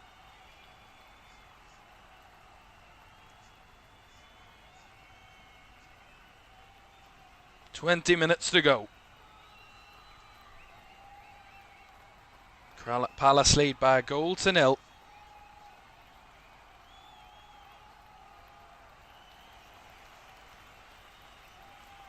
Bernardo Silva swings it out to Doku. Tries to take on his man to the byline. He does well. Bursts into space, but the cutback couldn't quite find anybody in sky blue as Eza tried to clear it. Not getting very far with that one as Savinho does well with the back heel. Finding Akanji. He tried to thread it through, or Marmouche did. Savinho trying to whip it across. Well blocked by Tyreek Mitchell. Every question that Man City is asking, Palace are coming up with the answer at the moment.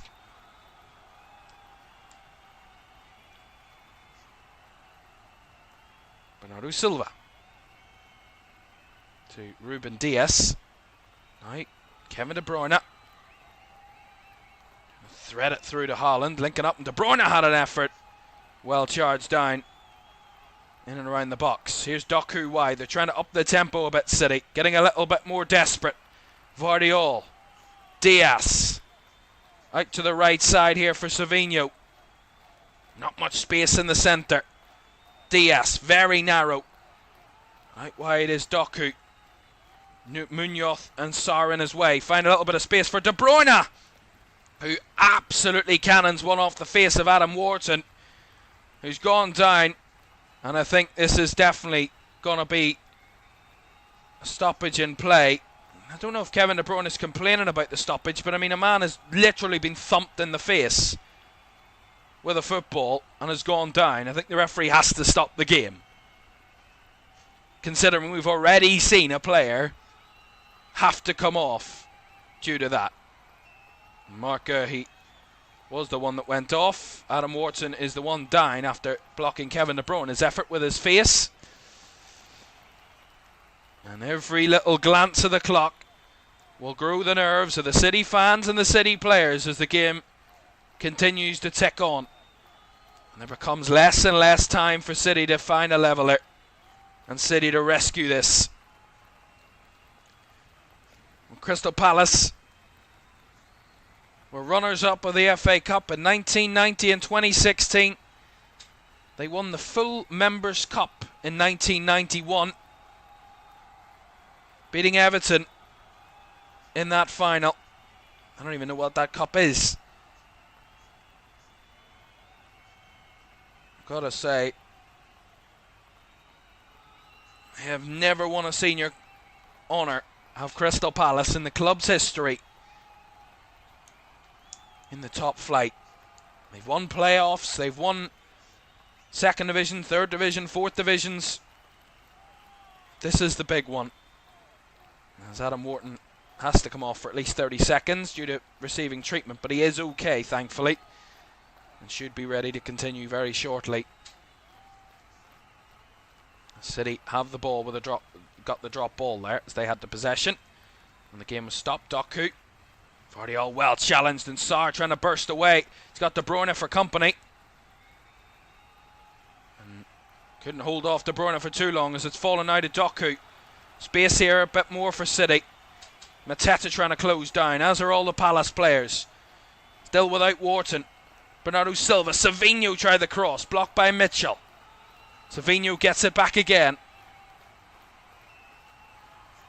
Kanji, as Wharton strundles back onto the field, away by De Bruyne, and into Nico O'Reilly. Well charged down. O'Reilly still kept it alive. Doku, Palace are clinging on here. The low and hard shot from Marmouche is dragged wide. I think they might have took a deflection on the way through. But Nico O'Reilly in a great position here. De Bruyne drifting forward. O'Reilly takes it away, gets away from his man, and a little pocket of space in the box. He just couldn't get a shot off. Doku, short corner taken. De Bruyne slips as he pays it to Bernardo Silva, who clings on but can't keep a hold of the ball. And Palace try and break away as Mateta was upended. And that's going to be a free kick to Palace and a foul. And a yellow card for Bernardo Silva. But there's another opportunity, another glimpse of what City can do. It's not done it on a consistent enough basis to find those little gaps, those little spaces in and around the box, because they're certainly there. It's just about finding them. They haven't been able to do that often enough, and even when they have, they've had the big man Dean Henderson in the way. As City are going to make changes here. Phil Foden and Claudio Echeverri are coming on and replacing Savinho and Marmouche. Claudio Echeverri, the 19-year-old Argentinian, to make his Manchester City debut. Joined the club in January of last year, went on loan to River Plate, and his loan ended at the end of last year in 2024, was injured, and now gets his debut for Manchester City in an FA Cup final. As De Bruyne run out of room there, Eze to intercept. Palace have the ball with less than 15 minutes to go. We're getting close to the time in which Palace took the lead in the 2016 FA Cup final. They still went on to lose when leading even later than this point. They will know it's not over till it's over, and those Palace fans will know that too. They are not there yet, not by a long stretch. This game is still right hot for anybody's to win. Here's Phil Foden, first involvement. To Akanji. Diaz, Bernardo Silva, back to Ruben Diaz. Akanji again, City all camped in the Palace half. But their goalkeeper, Foden, this little roll back towards Akanji, who made the run forward, who whips the ball. Doesn't get the curl on it, and it goes flying behind for a goal kick. As Palace ready a sub, Eddie Nketiah is ready and waiting to enter the fray. He will now come onto the field, and he's going to replace Jean-Philippe Mateta. So Mateta coming off and Eddie Nketiah coming on. Straight swap at centre forward for Palace. Some fresh legs further up the field, and a shift and a half Jean-Philippe Mateta has put in. Intrinsically linked with the opening goal. Played his part massively. And Eddie Nketiah coming on to try and help his team hold on to this and lift this competition, lift this trophy for their very first time.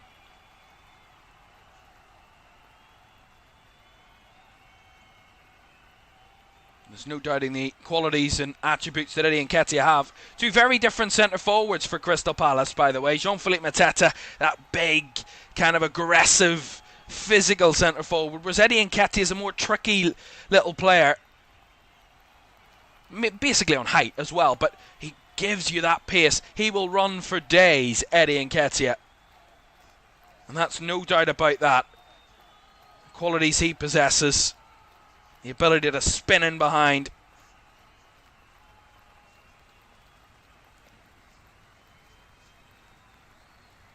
Here's Phil Foden. Onto De Bruyne. It's a little bit choppy. De Bruyne kept it though. Gives it out wide to Akanji. Back to Kevin De Bruyne. 11 minutes of normal time to go. Crystal Palace 1, Manchester City 0. Here's Doku. Down the left side, trying to dribble through. The ball's gone free, and Richards gets the ball well clear as Eddie Nketiah will chase. It's still in here. Nketiah tussling with Vardiol. And Vardiol comes away with the ball. Past Eddie Nketiah. Bernardo Silva. Akanji. City try and find something of an equaliser against Crystal Palace. Foden here on the right side to try and do it.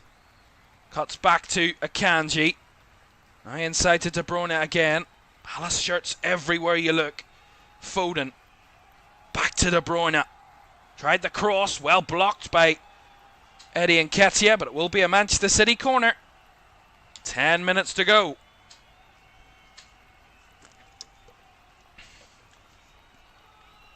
$10 to win it. That's the idea for City. That's the hope of Crystal Palace. To hang on for 10 more minutes. Maybe more. Phil Foden to deliver from the corner. Header at the back post from Haaland is well over the bar.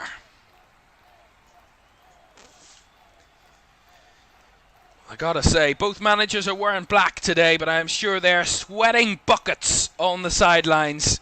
Oliver Glasner sweating with the nerves of his side leading. And Pep Guardiola, I'm sure, nervously watching on, hoping his side can find an equaliser and a comeback. The Palace fans have been here before, entering the final 10 minutes of an FA Cup final with a 1-goal lead. And it was all dashed and crashed away from them against Man United 9 years ago. They can hope they've changed the format, changed the vibe, and changed the result. Those Palace fans. De Bruyne. Now finding a space. City want a counter-attack here as Palace were up the field, and it's Haaland. It's in behind, he's trying to battle. He's got Foden along with him. And Echeverri. Foden back to De Bruyne, feeds it through. Echeverri, good save from Henderson. The follow-up is well charged down. And Chris Richards thumps it away. The Manchester City debutant. 2 chances to find a City leveller. The first one saved by Dean Henderson. It parries back out to him. And he slips as he takes it. And it's blocked well by Jefferson Lerma. And cleared away by Chris Richards. 2 golden chances. The first one was great. The second one was probably better, as the far side of the goal was gaping. But he slipped Echeverri. And the defence of Palace stepped up in the way and got it away. As one of them took a little bit of a knock there, the Palace players. I think it might be Adam Wharton again. He is okay, but though back to his feet, but a little bit of something he felt there. And Ruben Diaz was given a yellow card. I'm not too sure why, but he was given a yellow card. I can give you that information.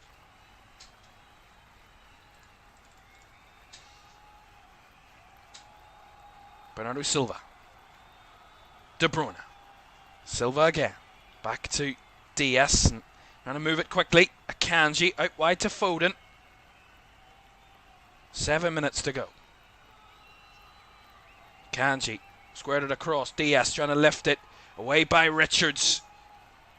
And followed up by Nketiah it was. And now they want to break away Palace. It's a Barry Eze. He's got a runner in Ismaila Sarr. Eze tries to switch it over the back. Sarr just too far away from him. On that occasion, Stefan Ortega can win it back. I gotta say, there was a hint of a foul before that. Manuel Akanji came crashing in on Eddie Nketiah. The referee just played the advantage, but should have been possibly a free kick there for Palace. Palace fans couldn't believe it wasn't. That's the fine margins, as De Bruyne was a little bit late there on Eddie Nketiah, and that one's going to be a foul and a yellow card for the Manchester City captain.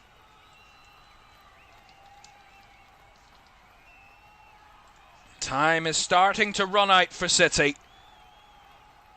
The nerves of Steve Parish, the Palace chairman, you can see written all over his face in the director's box inside Wembley Stadium.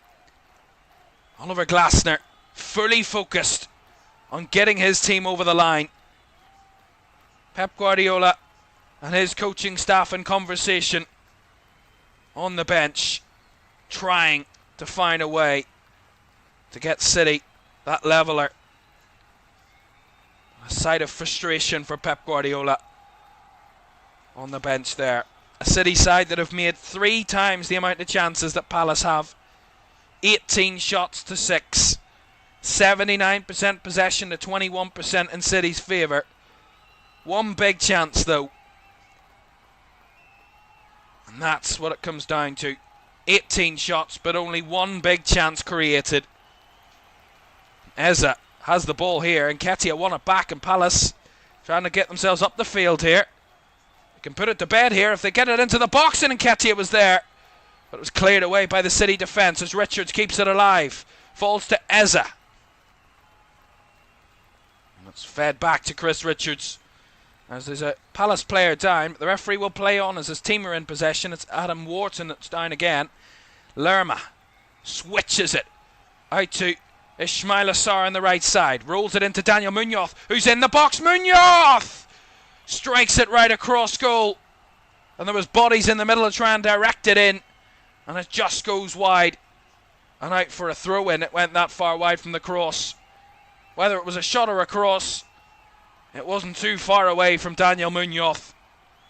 He thought he'd scored the Palace second earlier in the game. He might have been inches away from adding a second for Crystal Palace there, with just 4 minutes to go. And with that in mind, Crystal Palace are going to make a change. Adam Wharton has gone down 2 or 3 times in the last 15 minutes. His head seems to be the issue. And I gotta say, for such a young midfielder, Adam Wharton, 21 years old, he has played, an absolute blinder for Crystal Palace today. The amount of blocks and defensive work that they've had to do today, Palace. They're not over the line just yet. Will Hughes on to replace the Palace midfielder in Adam Wharton, so a straight swap in midfield, but a lot of experience on the side of Will Hughes, which Oliver Glasner might just want to try and see them over the line. 3 minutes to go of this 2025 FA Cup final. Crystal Palace 1, Manchester City 0, and Palace are stretching and forcing every little moment as Eze skips away from De Bruyne, and then Nketiah tries too, but Ruben Diaz puts it out for the throw, and it will be a Crystal Palace throw.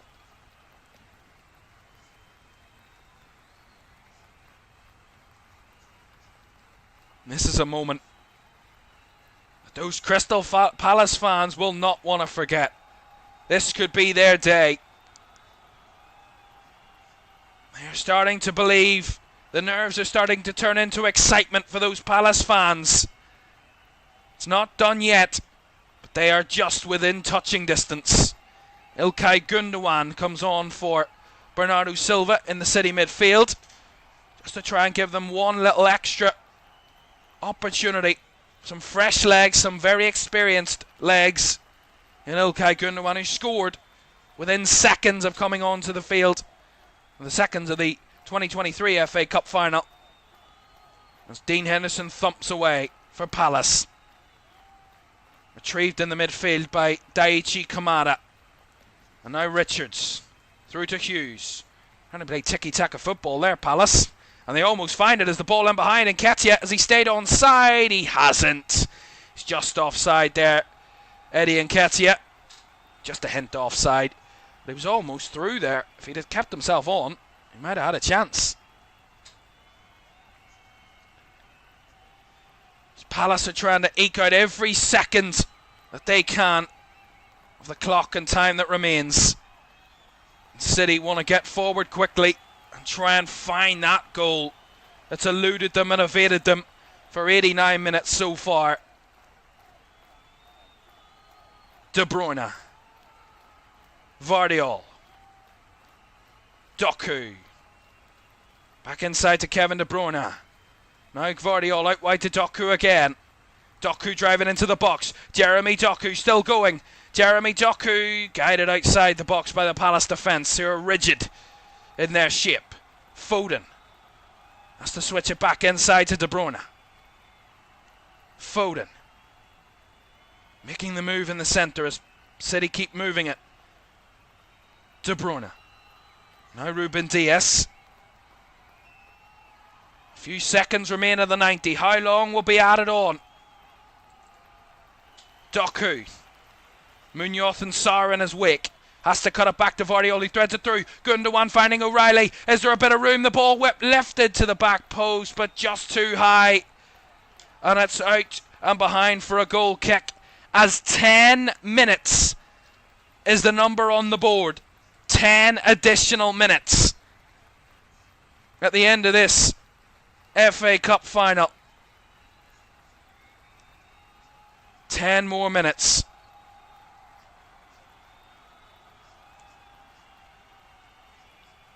%, yeah, 10 minutes of added time. We've had a couple of injuries in the second half. We had that couple of stoppages. 10 minutes seems a little much, does, to be fair. To be fair, I don't actually want this to end. It's been enjoyable. It's been a great final so far. Palace try and spring it up the field. Keep it at that end, whatever you do. Kamada, oh, an awkward header, little bit loose. But there, mopping it up was Jefferson Lerma. Kept it in play, but didn't do it for very long. It's gone out for a City throw. A tenth of the added time gone. It will feel like a lifetime for those Crystal Palace fans. Waiting, hoping, dreaming that this is their moment. Doku trying to spoil the party. Was brought down, but it's not a foul. No penalty, says the referee. Doku went down a little easily there for my liking. Akanji. That's the desperation in City at this stage.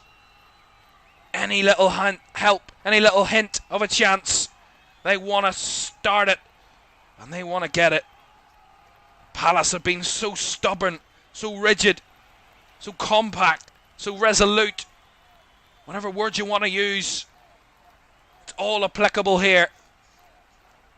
Doku again. Left side. Munoz and Sarr in his way. Munoz cleared away at the back post. The shot is just a whisker wide from Kevin De Bruyne. Was that another big moment for City? De Bruyne with space on the edge of the box. A clean strike. And it's just curled wide. Is that City's luck on this final day? Is that City's luck on this day in the FA Cup final? 2.5 minutes gone. Still 7.5 minutes of added time to go. Heads and hands Hands on heads, shall I say, for the City fans. Starting to lose belief. And there's going to be a little late challenge there by Daniel Munoz, and he might have come off the worst of the two players there, as it's going to be a City free kick. He is okay though. De Bruyne. Very direct, right the way through to Echeverri. Well charged down again by a surrounding of Palace players as Hughes gets it away. And a little deflection feeds it through back to Gvardiol for City. De Bruyne, wide on the right side now. He's everywhere, Kevin De Bruyne. And he's given that ball away cheaply to Berrieza. Tired legs, tired minds. That's what this FA Cup final is doing to these two teams. But Palace are revelling in it. And as he held on to the ball, Eze, he got it away. And it's a late challenge again on him. And it's going to be a free kick to Crystal Palace. And there's calls of off. There's Echeverri there committed a challenge, but he's going to get a yellow for that. It's just very late on that. Berrieza there. Claudio Echeverri with the yellow card. Frustration palpable for the Manchester City players there. 5th yellow card of the second half. Dean Henderson was also given a yellow card, by the way. The first Palace player to be booked today. And it was for time wasting. Dean Henderson. As they hold it at the corner flag there, Ismail Assar. And Eddie Nketiah skipped away from Gundogan, or he thought he did. He was tripped over, but no foul, said the referee. Fair challenge by Gundogan. And City break away. Halfway through, just about. The 10 added. 5 down, 5 to go. Is there time? Is there anything in City left? I said there was tired minds and tired legs, but is there just enough energy left to try and rescue an equaliser? Doku, who looks tired no more, does not look tired, but Will Hughes comes firing away out of the box again for Crystal Palace.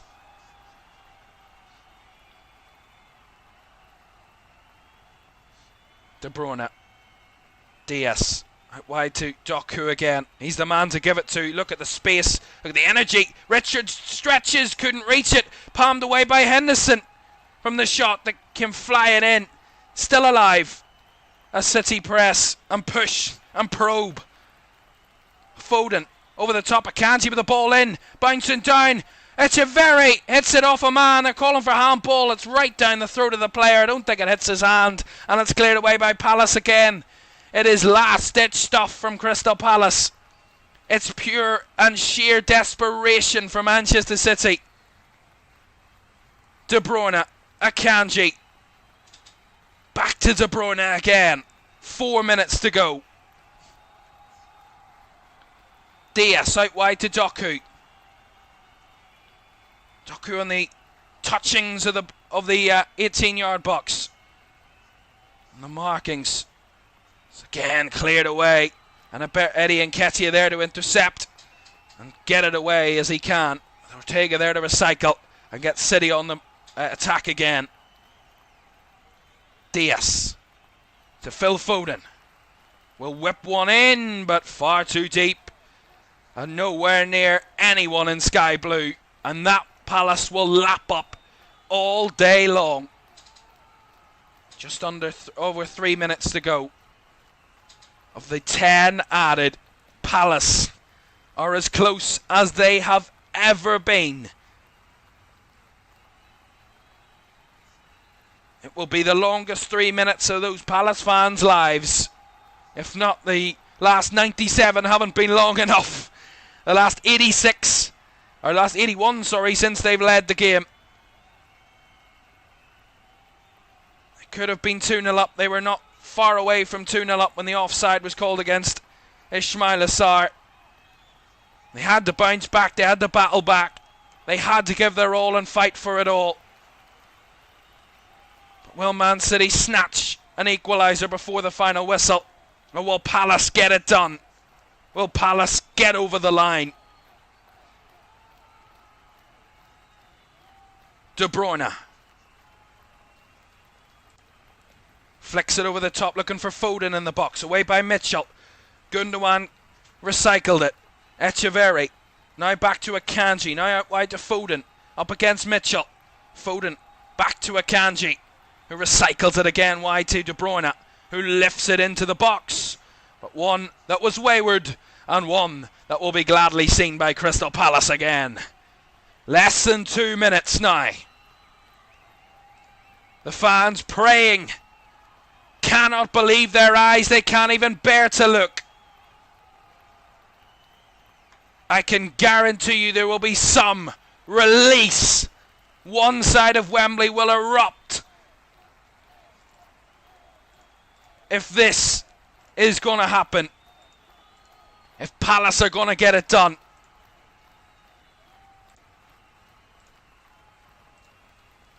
It's not over yet, though. They're nearly there, but they're not there yet. They've got a free kick there, Manchester City. A minute of the 100 of the game to go. The last 99 have been painstaking, but there's just one more minute for Palace to hang on.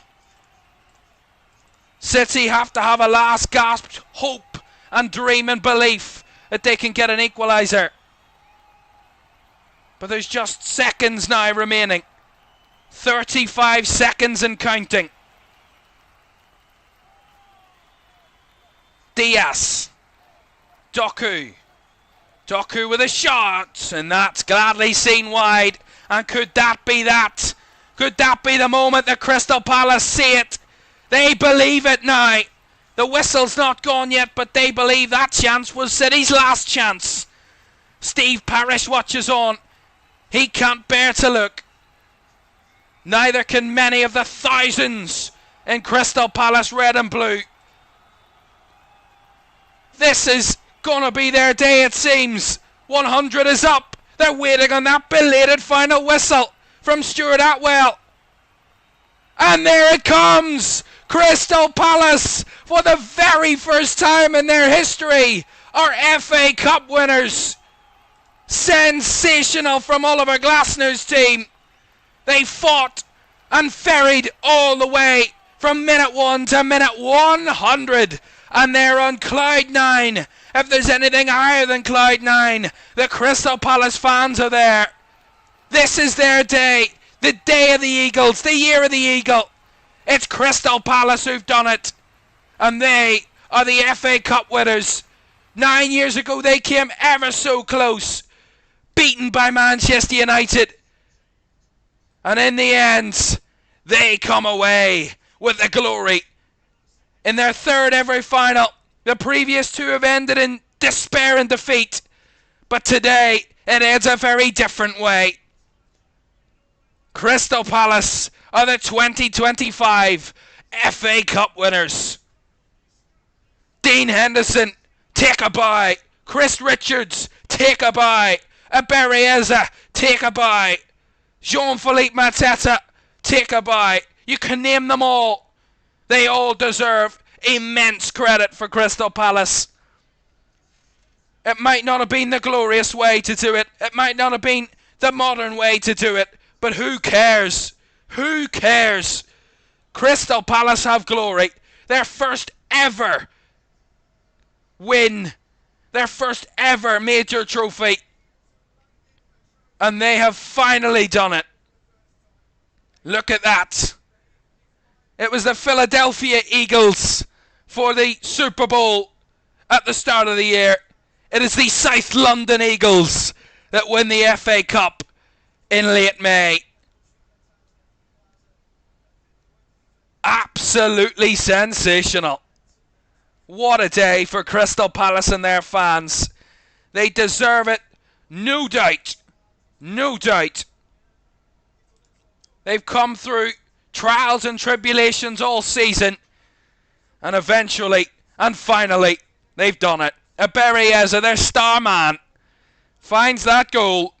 That is the goal that wins Crystal Palace the FA Cup. I gotta tell you, I have goosebumps. I'm loving this. What a scene. Absolutely sensational. I love to see teams doing well. Teams that don't often get their opportunity. And look at Crystal Palace. It was the third time lucky. 1990 and 2016 ended in defeat. But 2025 is their time, is their year, is their moment. And those Crystal Palace fans, I'm sure, will light up South London with glee and glory. They don't care what way they could have played, how many shots they had, how many chances Manchester City had. Who cares? They took their chance. City couldn't take any of theirs, despite there being many of them.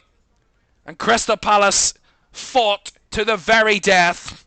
They embodied fighting spirit, and they have done the job that their fans could dream of. This is true belief and a true example of what dreams are made of, and that dreams can come true. That's what football is all about. It's not about the powerhouses. It's not about the teams that do trebles and quadruples and win trophies every season. It's for moments like this. Clubs that have seen the hardship, have seen the pain and the losses before, and have gone through it time and time again. And when their day of glory comes, that moment of all the built-up tension, all the built-up frustration and despair and emotion of missed chances and missed opportunities previous, they all come flooding out. And what a moment. What a moment. Incredible for Crystal Palace. No doubting they deserve it. And that man on the field, currently being interviewed, Dean Henderson, the Crystal Palace goalkeeper. What a goalkeeper. He might have been sent off. He might have been given a red card. He might have had a few nervy moments. But when they needed him, Crystal Palace, he stepped up. He made the saves. He did the moments. He saved the penalty quite remarkably. As Jean-Philippe Mateta calls him, the best goalkeeper. But he's made 6 saves today and a penalty as well. I mean, fantastic from Dean Henderson. But again, as I say, you could talk about all the Palace players. Mark Guehi, Maxence Lacroix, Chris Richard, Daniel Munoz, Adam Wharton, Daichi Kamada, Tyreek Mitchell, Ismail Assar, Ebereeza, Jean-Philippe Mateta. That's the starting 11. You could give them all glory. You could give them all a round of applause. And they all deserve to take a bow, and many more. As I say, this is what football's all about.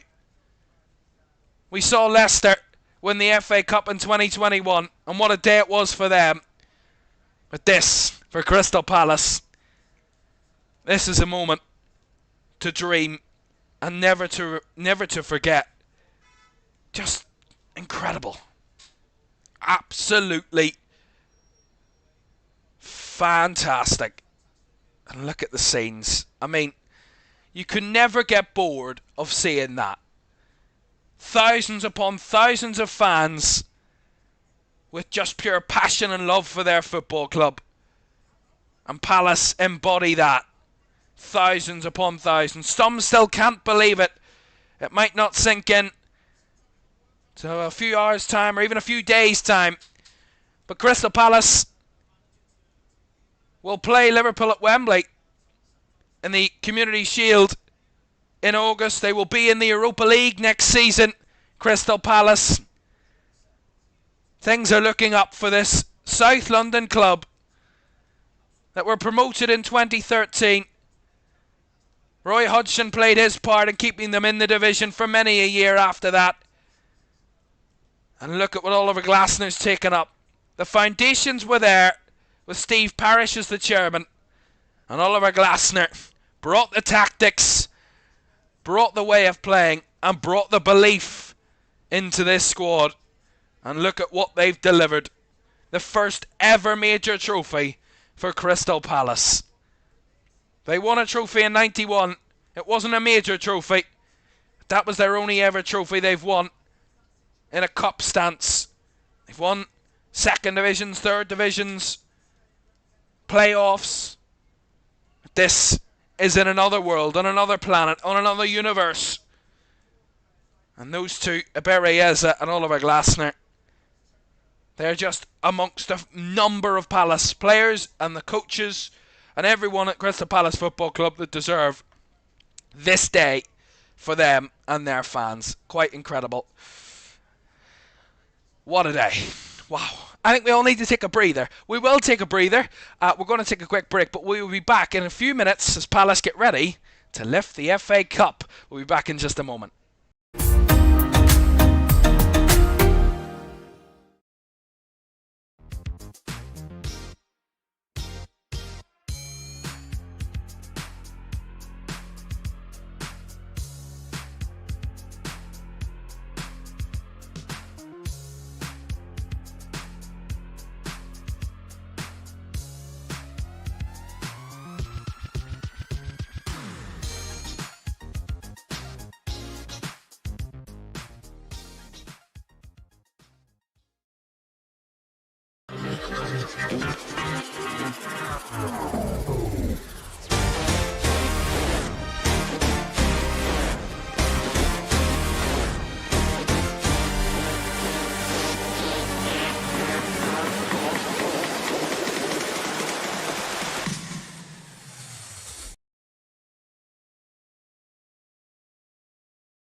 Welcome back to the 2025 FA Cup final. Crystal Palace winning by 1-0 against Manchester City. Ebere Eze's winner is enough for Crystal Palace to claim their first ever major trophy in the club's history. Quite incredible for Crystal Palace Football Club, and this will be a day to celebrate, no doubt. They will, of course, lift the trophy very shortly. And the instant reaction, of course, Oliver Glasner celebrating with his players, at the end of which their fans reside. Of course, as tradition, once the winner is announced, one side of Wembley empties and the other absolutely erupts. That's the sight of glory. That's the sight of finals. And look at that. It's great. Oliver Glasner, I think, a couple of the dignitaries as well, a couple of the Palace dignitaries there as well. Look at those fans. They came with their tinfoil FA Cups, their flags, their scarves, their banners, everything they could to support their team, and look at what they've given them in return. As Crystal Palace, as I say, I can't say it enough, because it's never happened before. It's never been said before. We have a new winner of the FA Cup. Incredible. And we'll get the instant. Of course, we continue to talk about the result, and of course, do get your comments in. The Eagles have landed, says Gary in the chat. Ego Chip says it's great to see the Manchester stranglehold on the FA Cup finally broken. Yes, the last three winners of this competition have been, the last two winners, apologies, have been Manchester clubs. There, City win their bus fare home. Well, Pep Guardiola was a little bit angry with Dean Henderson. I'm guessing that's probably due to he felt he should have got a red card in the first half. That's what he was releasing as emotion. But those City players will go up and get those runner-up medals. They did that last season here. They were beaten by Manchester United in the final. And they will take it with glee. A trophyless season, though, for Manchester City, which is not often heard of for Pep Guardiola and his players and his teams in his career. It's not often that Man City go without a trophy. The team that won 4 Premier League titles in a row, won so many League Cups in a row. The team that just were kind of magnetic to trophies, and their magnet maybe has just gone a little bit run done. The magnet might have been stolen by someone. Maybe by Crystal Palace. As they all shake the hands with the dignitaries, and thanks to Prince William, Steve Parish, who talks with Pep Guardiola there. Hands being shaken from the dignitaries of both clubs, and of course the president of the FA is obviously Prince William. As the City captain Kevin De Bruyne, his last final for Manchester City. Won't be his last game, of course. He'll have those 2 final Premier League games, but his last final as a Manchester City player. He wanted to end it on a high, but unfortunately the story wasn't written for him today. The story was written for Crystal Palace. Their name in a long list of champions before them: Arsenal, Man United, Chelsea, Liverpool, Spurs, Man City, Villa, Newcastle, Blackburn, Everton, West Brom, Wanderers, Wolverhampton Wanderers, Bolton Wanderers, Sheffield United, Sheffield Wednesday, West Ham, Preston, Old Etonians, Portsmouth, Sunderland, Nottingham Forest, Bury, Huddersfield, Leicester, Oxford University, Royal Engineers, Derby, Leeds, Southampton, Burnley, Cardiff, Blackpool, Clapham Rovers, Notts County, Barnsley, Charlton, Old Carthusians, Blackburn Olympic, Bradford City, Ipswich Town, Coventry City, Wimbledon, Wigan Athletic, and now Crystal Palace. In the long, long history of this competition, Crystal Palace put their name amongst many other that have won this competition now. That quick. I got mixed up during the reading of it because Crystal Palace's name are already on the list as winners of the competition. That tripped me up a little bit there. But yes, they are now in that long list. There are actually now just 12 teams that have ever gone to an FA Cup final and not won it. Queen's Park, Birmingham City, Watford, Bristol City, Luton, Fulham, QPR, Brighton, Middlesbrough, Millwall, Stoke and Hull are the only 12 sides that have been to an FA Cup final and now never won it. Palace take their name off that list and put their name amongst the winners. And Abere has given his interview now. As I say, the pain of past will all be forgotten to the glory of the present. That is something Crystal Palace will remember and will know wholeheartedly. As Carroll says, the Premiership champions hosting the FA Cup champions, final match of the season. It's going to be a massive celebration on both sides. Indeed it is. What an atmosphere it will be at Anfield that day, next Sunday. Palace heading to Anfield for the final league game of the season. The two sides will meet at Wembley in August for the Community Shield, as is tradition. The Premier League winners and the FA Cup winners meet in the Charity Shield, or the Community Shield as it's now known, as the curtain raiser for the season, and they will meet in August. But for now, it's all about enjoying this and lapping it up as they head up the stairs, the famous Wembley steps, to be greeted by gold medals and the trophy. 3 times, 2 times before they've walked up these steps and saw silver in the medals and walked past the trophy knowing it wasn't theirs. But the 3rd time around, they walk up those steps knowing the trophy is theirs, and they will be getting a bit of gold to go with it as they wait at the bottom of the Wembley balcony steps for their moment as the players all gather. Jean-Philippe Mateta, I gotta say, is some character. He's shouting at the camera every time he can get to the camera. He's got some sort of device, some kind of tripod or a kind of, what do you call one of those selfie stick kind of things, and a camera. Maybe recording this moment for Crystal Palace. He's a bit bemused. The camera's been taken off him now. They're just checking the battery, probably checking if it's recording. This is a big moment. They don't want to miss this moment. They don't want to forget it. And it won't be forgotten for very long. No doubt about that. And here they come. Oliver Glasner greeted by those Palace fans that are on that side of the stadium and the Wembley balcony. Greeted with a number of handshakes. And look at the smiles on those faces. This is what football is all about.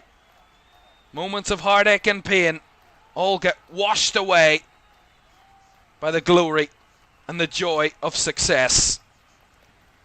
Fabulous. Absolutely fabulous. As Prince William, the Prince of Wales, the next King of England, dons the medals around each and every one of those Palace players and their manager as they walk past the trophy. But this time they'll be walking past it knowing that in a few minutes they will be grabbing hold of it and not letting go of it until maybe this time next year. Because they are the FA Cup winners for the very first time in their history. Fabulous. It's been a while since we saw a first-time winner. 2021 was Leicester's first time. Before that, Wigan won it for their first time in 2013.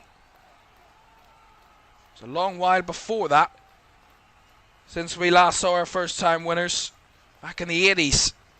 So it's not often that first-time winners come around.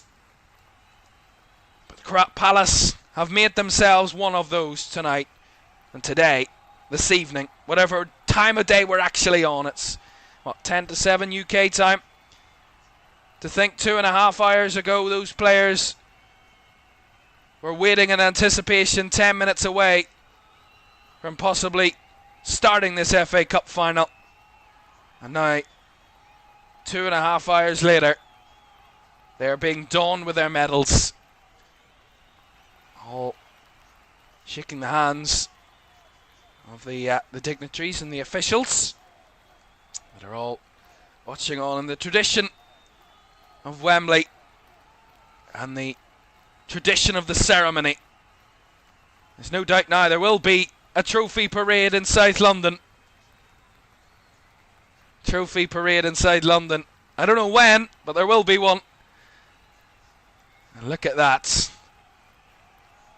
And here we go. They're almost ready. Couple more medals. He's getting a bit excited. He might have had to come off with injury, but he's not going to miss this moment. No doubt. Joel Ward's there with him. He's the last one to get the medal donned on him. And Prince William will await to see who will come and actually lift the trophy. They're not used to being here to lift it. Guehi and Ward are there. It's actually going to be Joel Ward that's going to lift it. Mark Guehi doesn't want to. I think Joel Ward might tell him otherwise. Guehi's trying to get away. It's Ward that has it in his hands. The veteran defender Joel Ward. As they on the Wembley balcony. Ezra's getting excited, bouncing up and down with a medal round his neck. And he's waiting to get to the centre, Joel Ward.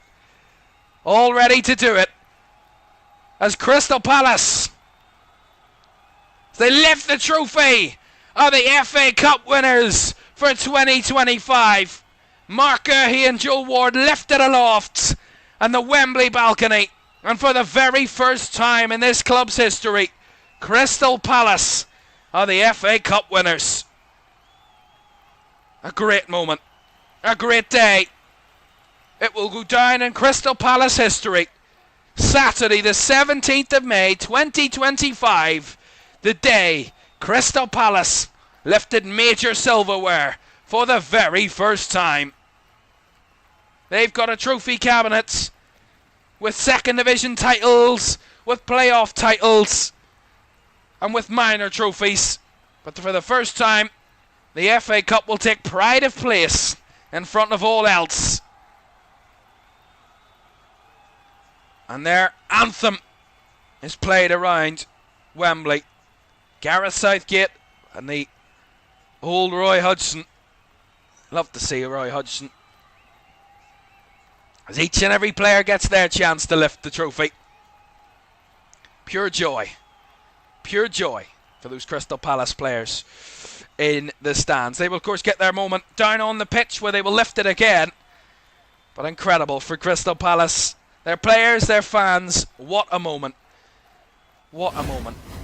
What a day for them. Incredible. Thank you very much for watching. It's been a great day. It's been absolutely fantastic. I hope you've enjoyed it.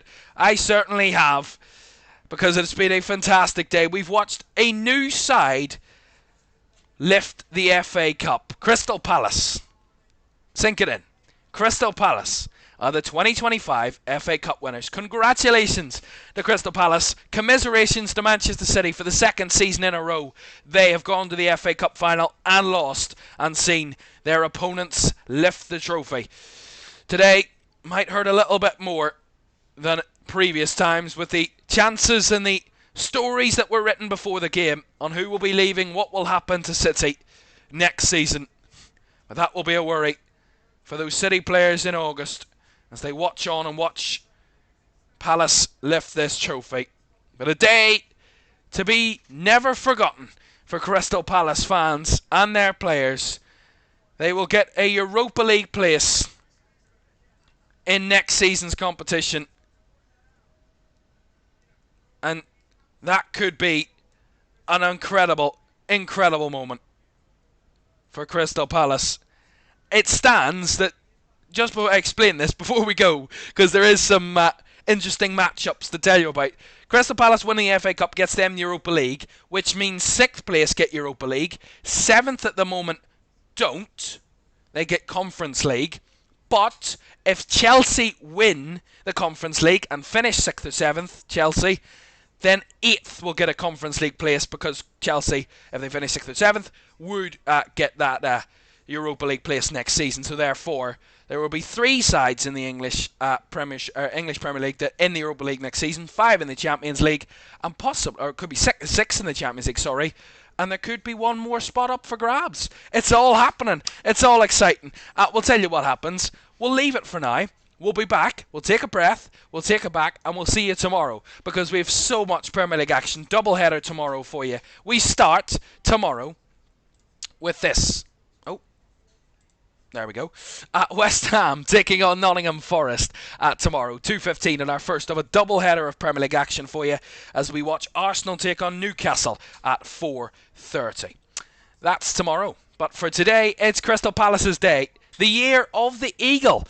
The Eagles in America and the Eagles in England, both donning trophies in 2025. What a day for Crystal Palace. They are the 2025 FA Cup winners. Thanks for your company. We'll see you again tomorrow. Bye-bye.